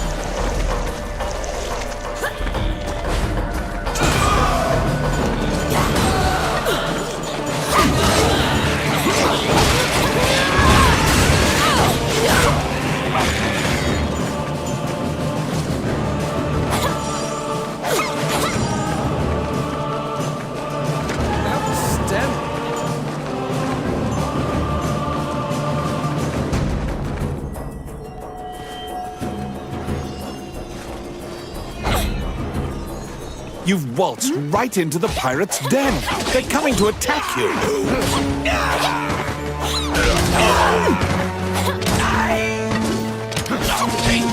The pirates have the magic lamp.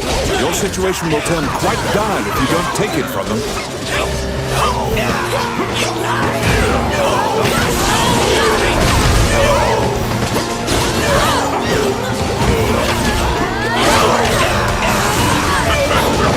You have summoned forth the genie. Don't let them take the lamp.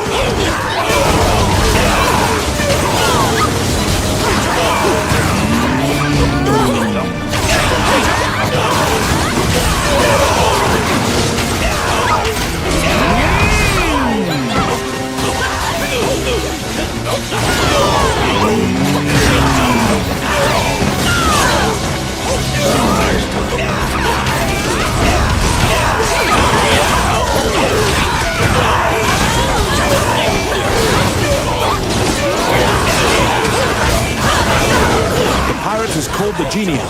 Quick, get the lamp out of the pirate's hands.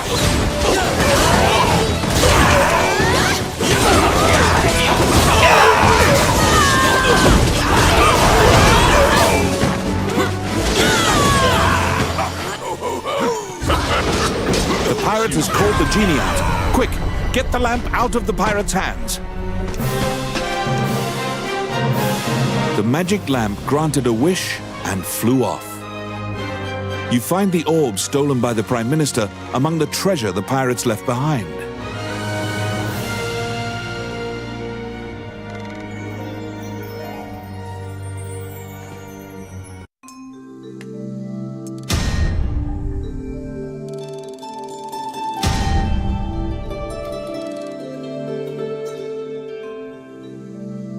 You reclaim the stolen royal orb.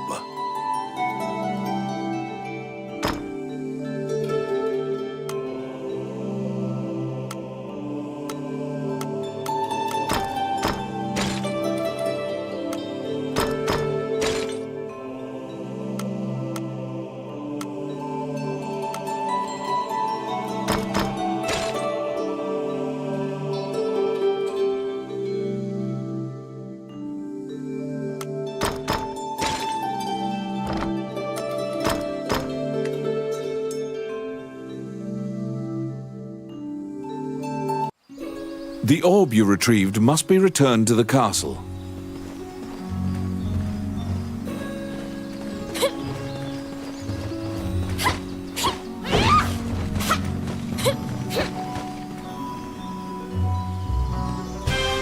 The princess and count can't contain their surprise.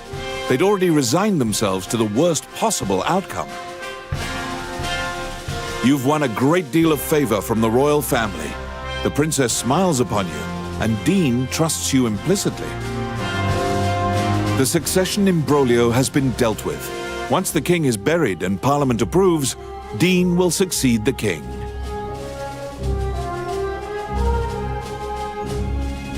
Still, the future king wears a somber expression. He knows Hydaelyn still faces many difficult challenges. The Shinyak Orc tribe is pushing in from the east, and more tribes are joining their ranks. They're an ever-present menace. Also, while Hydaelyn is currently at peace, Bulgur will surely strike if they sense an advantage. Worse still, the evil enchanters of the Mornion religion have cast their lot with the Bolgan threat. You are beginning to grasp why the last king of Hydaelyn risked his life to find the dragon's crown. I need it, Dean mumbles quietly. After completing a large task, you return to a normal routine, fulfilling requests on behalf of the Adventurers Guild. Whilst reviewing the outstanding requests at the Guild, you spot one from the magician, Lucane.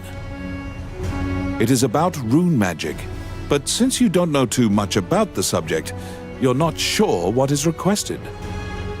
You tell the Guildmaster Samuel that you'll accept this job and pay Lucane a visit to inquire about the details.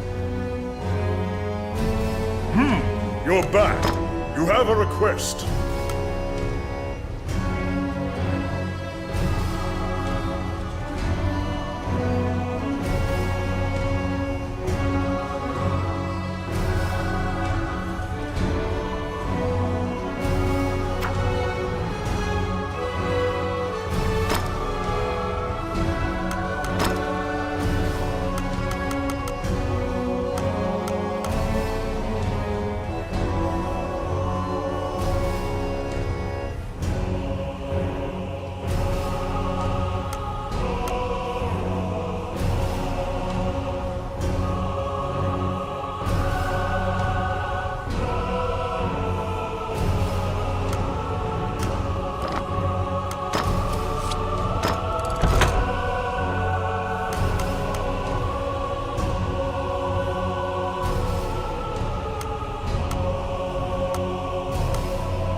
You entered Lucane's tower to ask about his request. When you tell him that you have taken on his request, he immediately starts filling you in on the details. Certain Elysian ruins are highly regarded as a sacred area by monks. Unfortunately, monsters are desecrating these ruins. Monks were dispatched to purify the area, but the golems that used to protect the ruins have turned on the monks. Golems are controlled with rune magic. They asked Lucane to craft new golems with runes to pit against the old golems. So Lucane requested that someone go in his stead and use rune magic to craft golems. Do you comprehend how runes work? If you need an explanation, you can ask him. Lucane says that he would be delighted to discuss this and launches headlong into a discussion about runes. Runes are magical letters that spirits and fairies carved into the world. You may have seen them yourself. Touching runes makes letters sparkle and float. Runes are a combination of 3 characters that create various effects. However, runes won't work unless a spirit or fairy is present. That's what you gather from Lucane's long lecture. Lucane hands you a stone that has a rune carved into it. Activate the 2 runes on the statue, then add the stone's rune to cast the 3-letter spell that animates it. You press forward and begin looking for runes. Oh, how can I help you? Which one? You head to the ancient temple ruins at Lucane's behest. There, you need to animate statues using rune magic. Wandering One, how can I help you?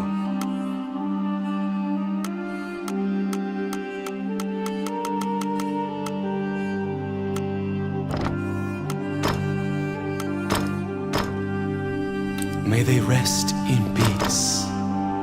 May they rest in peace. May they rest in peace. May they rest in peace. May they rest in peace.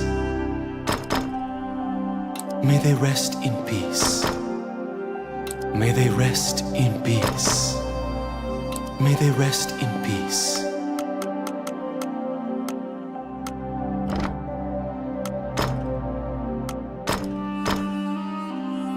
Allow this heart to beat again.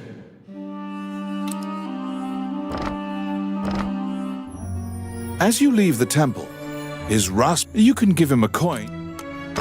He doesn't, you probably.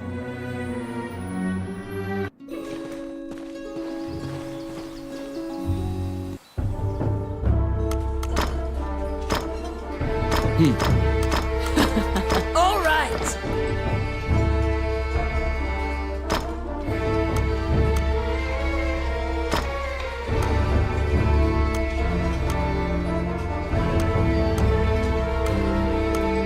Oh, yeah.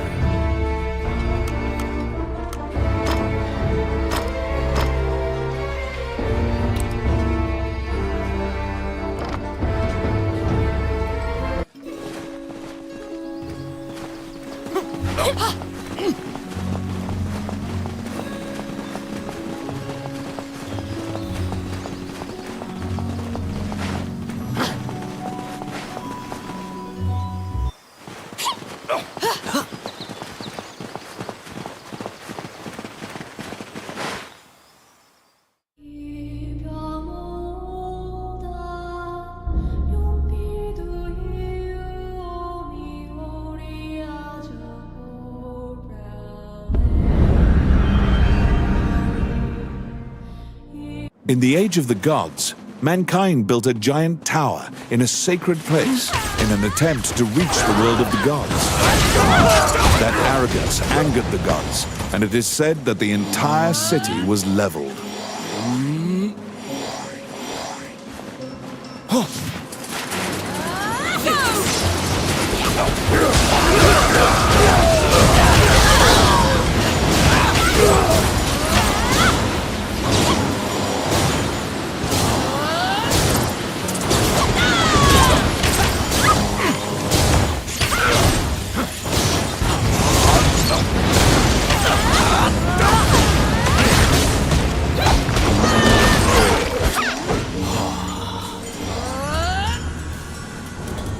Pesky gnats.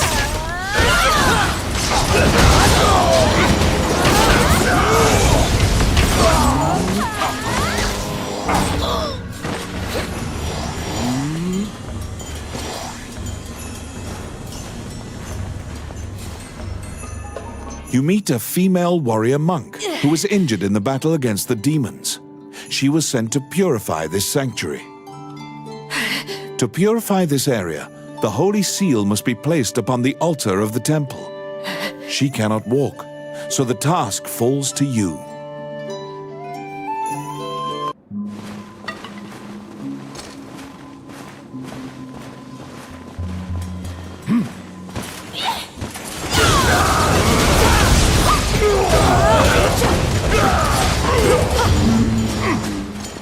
It's my turn.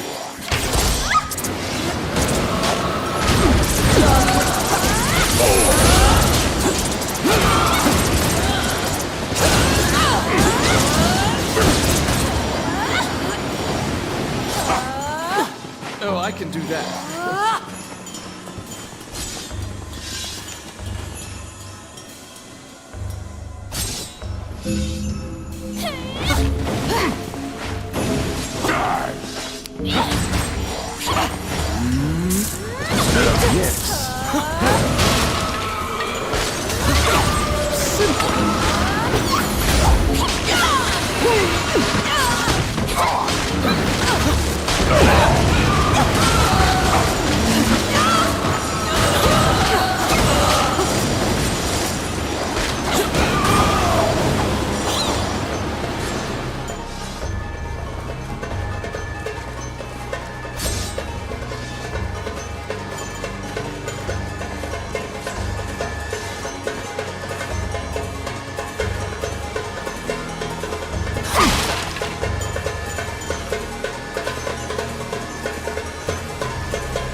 Filthy lucre.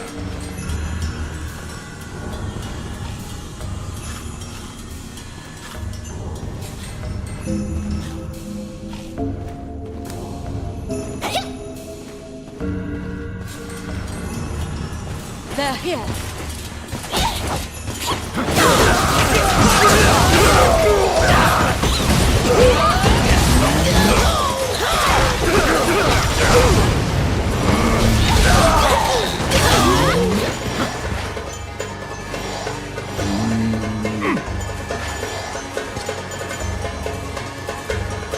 Outstanding. Oh my.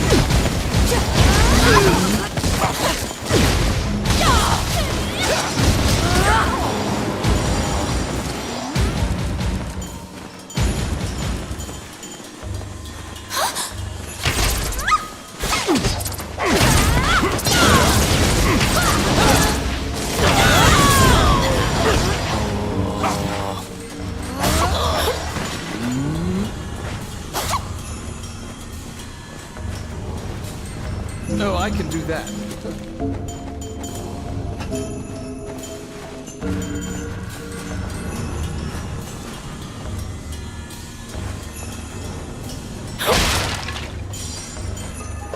What?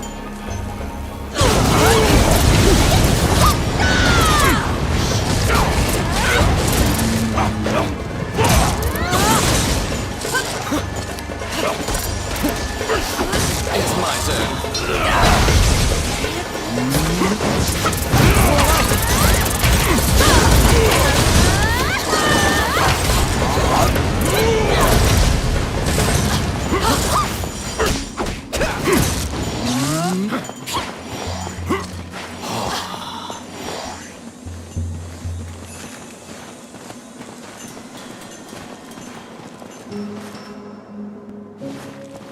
An ambush!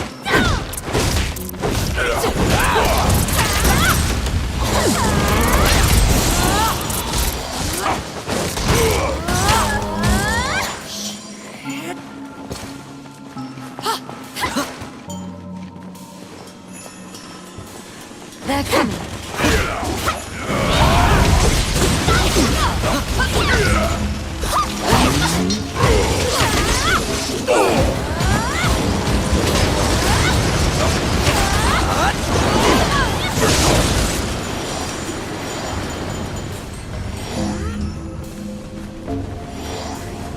Filthy lucre.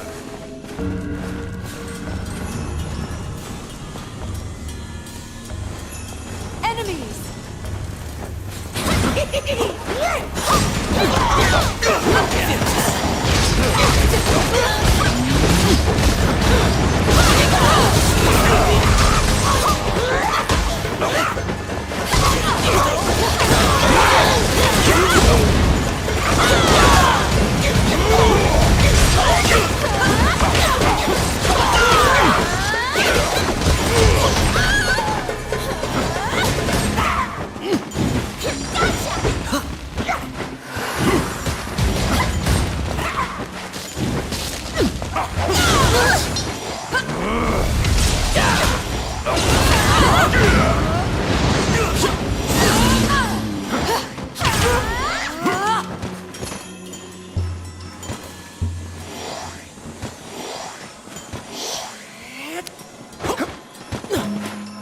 I got it. Simple.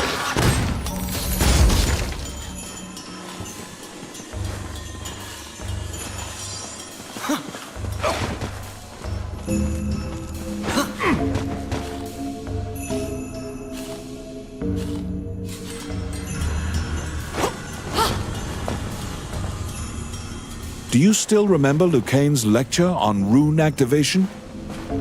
In order to defeat the golem blocking your path, you need to have a golem of your own.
The demons notice the statue coming to life and have come to disrupt your work.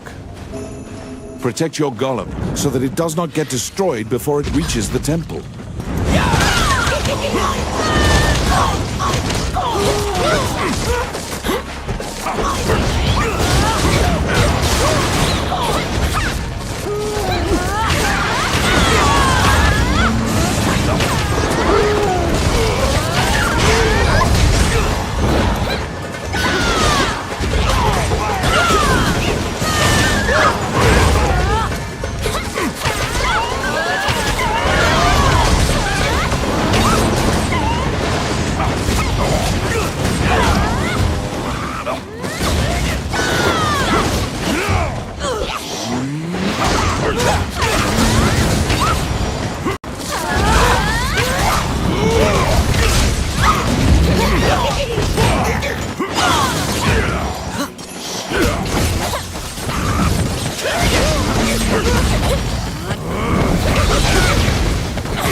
A Maleficent stone tablet has been placed high upon the altar in the center of the temple.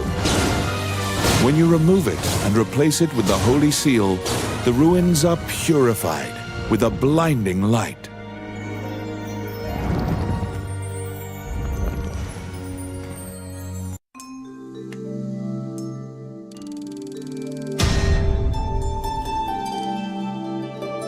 You decide to take the evil-looking stone tablet back with you.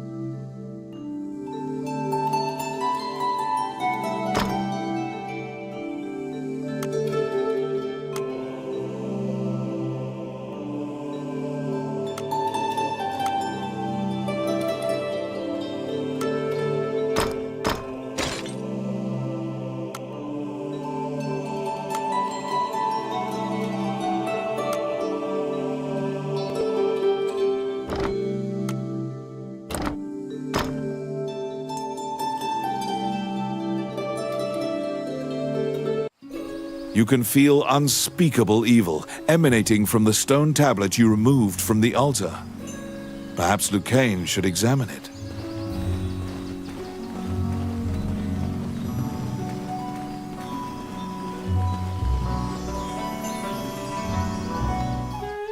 You report your success to Lucane. He smiles and tells you to keep the runestone to use in your adventures. Now you can view research materials about rune magic whenever you need. You can also buy runestones from Lucane. You produce the stone tablet you brought back from the temple ruins. He swallows hard and examines the tablet. The ancient demon script is difficult for even Lucane to read. He can only deduce that it is a contract of some sort. Upon further examination, Lucane finds something he can read. The name of the Demon King, Majina Gusna Idrashin. The name jogs your memory. You've heard it before. But where? Lucane cannot tell anything else about the tablet. Oh, how can I help you?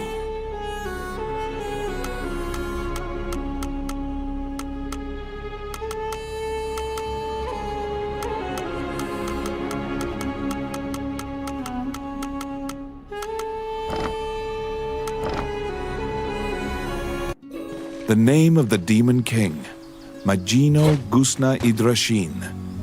Positive you've heard that name, somewhere in town.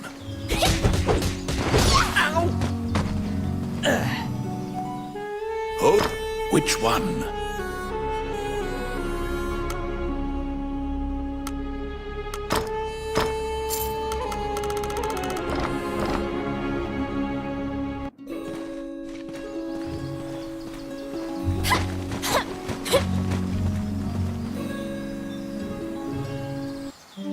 Wandering one, how can I help you?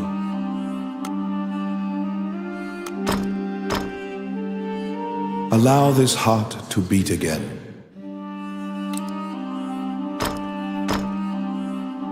Allow this heart to beat again.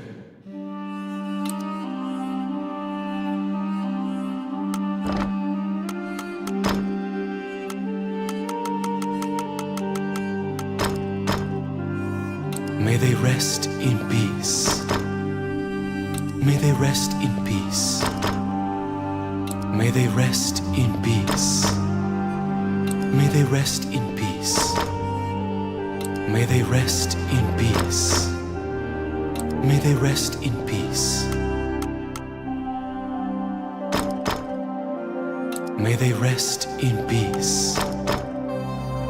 May they rest in peace. May they rest in peace. Allow this heart to beat again.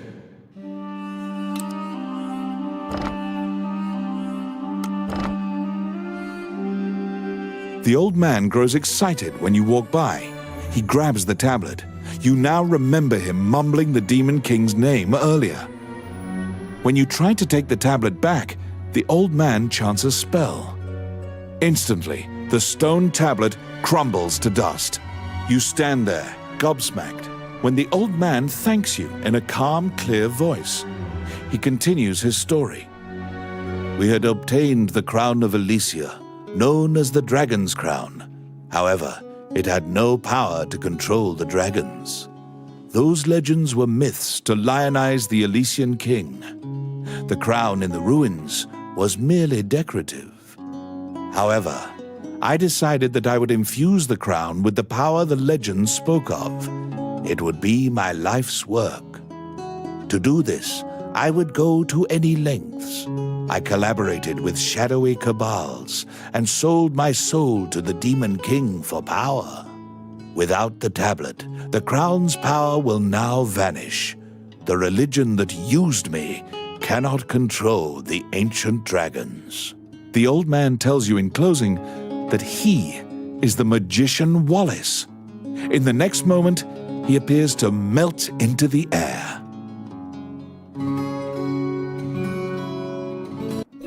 The magician Wallace, who disappeared, is Lucane's friend. You must tell him of this surprising encounter.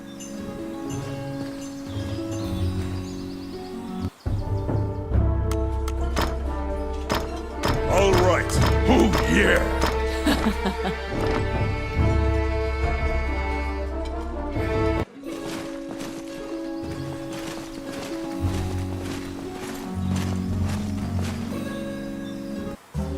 Welcome to my shop. What would you like? Which one do you want?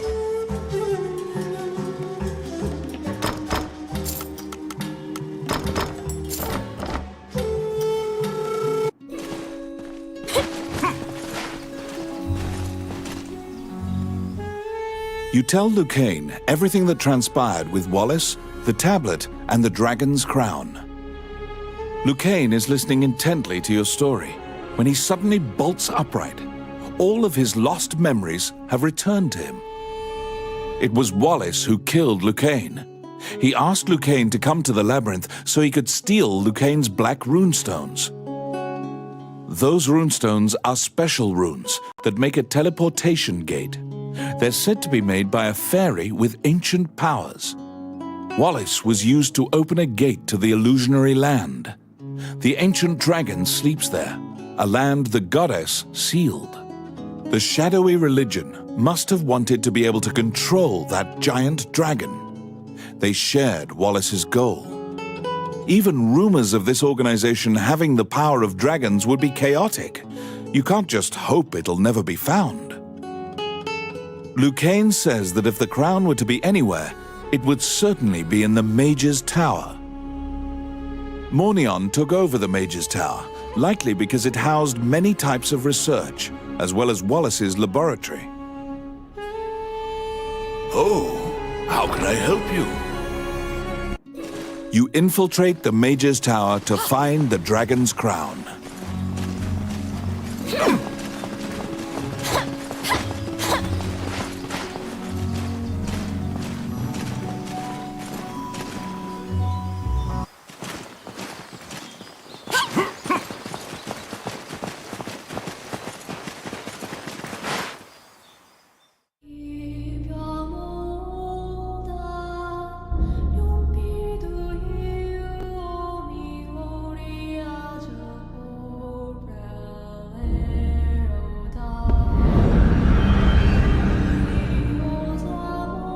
The Mage's Tower, once greatly admired by magicians as a bastion of wisdom. It now embodies all the fears Highland has of being conquered by the rebel forces which conspire against it.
They're here! No!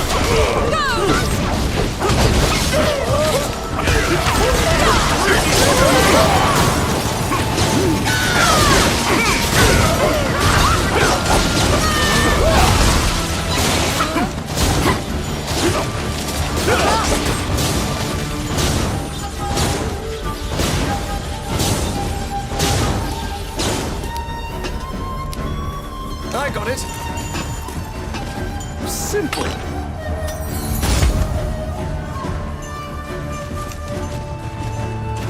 Oh, I can do that.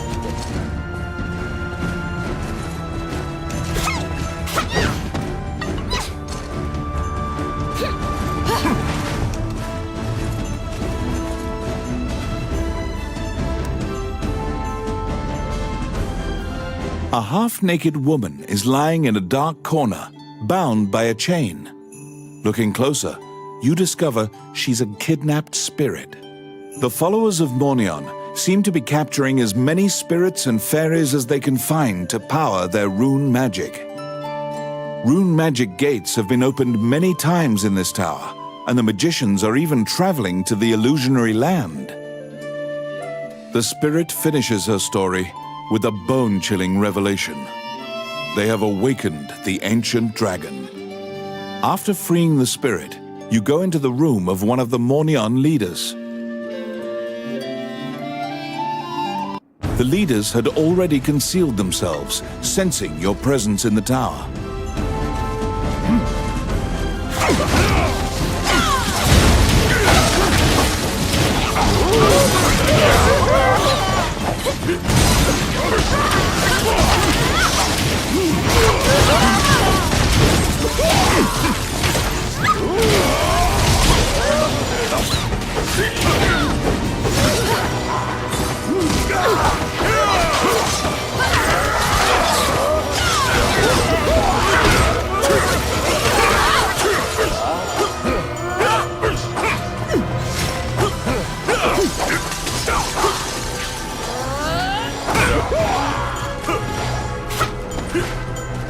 Oh my.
It's my turn. Voila!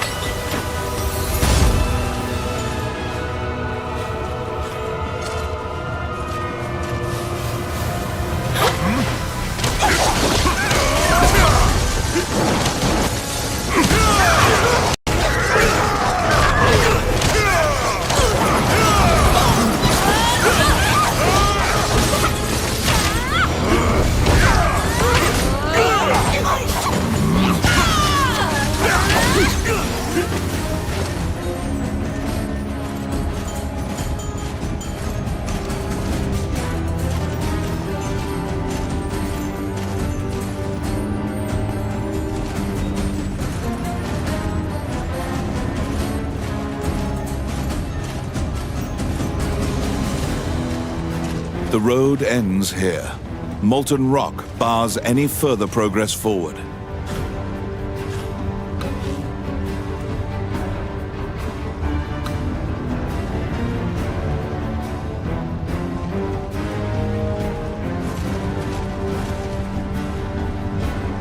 Tiki finds a rune carved into a stone coffin.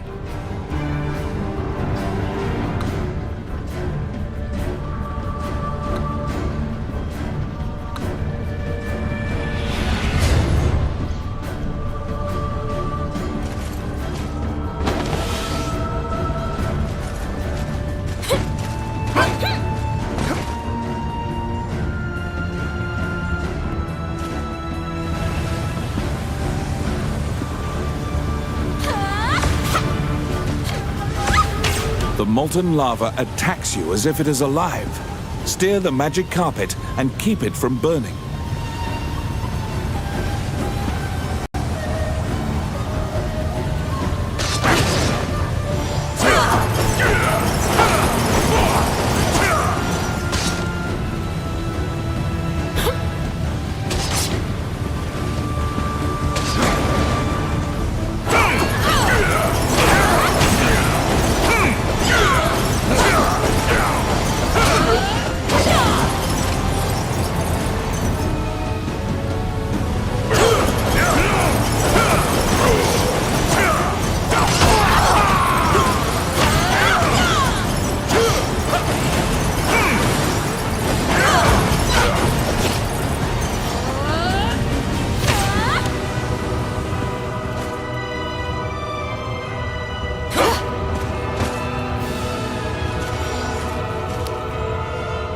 I got it.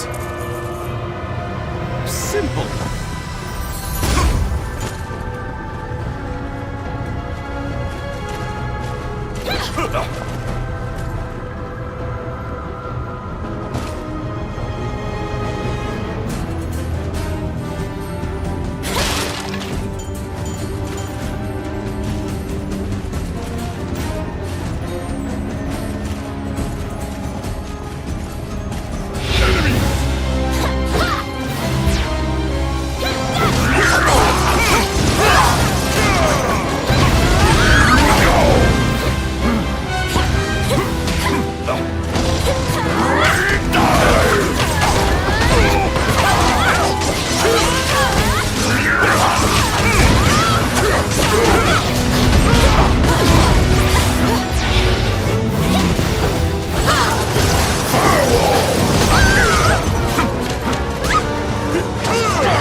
Each orb that the magicians use has a special characteristic.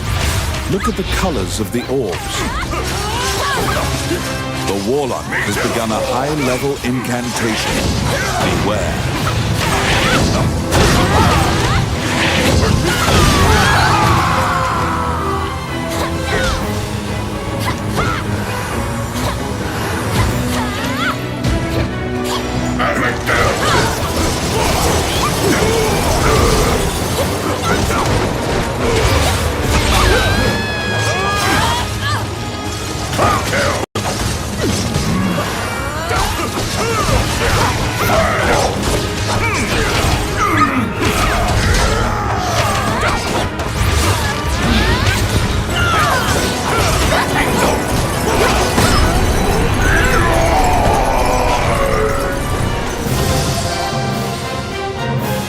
You were successful in slaying one of the Mornion leaders.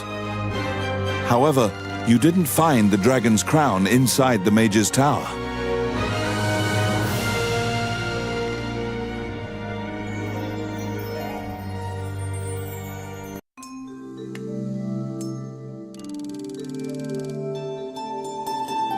On the warlock's corpse, you found the black runestones that were taken from Lucane. However, one was completely destroyed.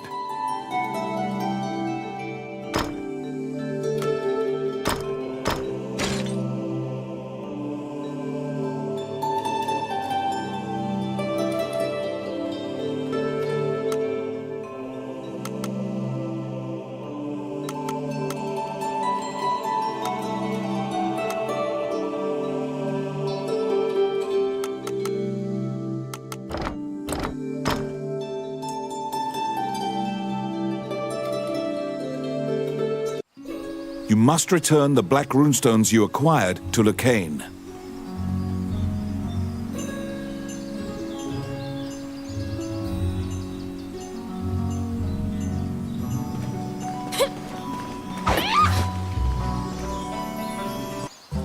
Welcome to my shop. What would you like?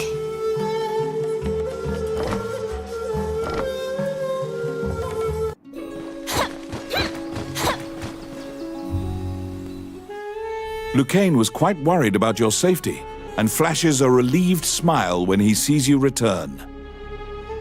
You give him the 2 black runestones you found. Nobody should be able to enter the illusionary lands now. You tell Lucane that you didn't find the dragon's crown and what the spirit told you about the ancient dragon. There are many legends about the ancient dragon, but no one knows any specifics. Lucane suggests seeking a specialist. Lucane has an old friend who once researched the ancient dragons. He currently lives as a hermit in the Lost Woods. They had a falling out long ago, and they are not on good terms. It seems you'll have to see him in Lucane's stead. He owes a debt to the late king. He is hard-headed, but he honors his debts. Lucane writes a letter to the castle. First, you must go to the castle and ask King Dean to write an official letter asking for the hermit's cooperation. Oh, how can I? You must ask King Dean to write a formal letter asking the hermit to cooperate with your mission.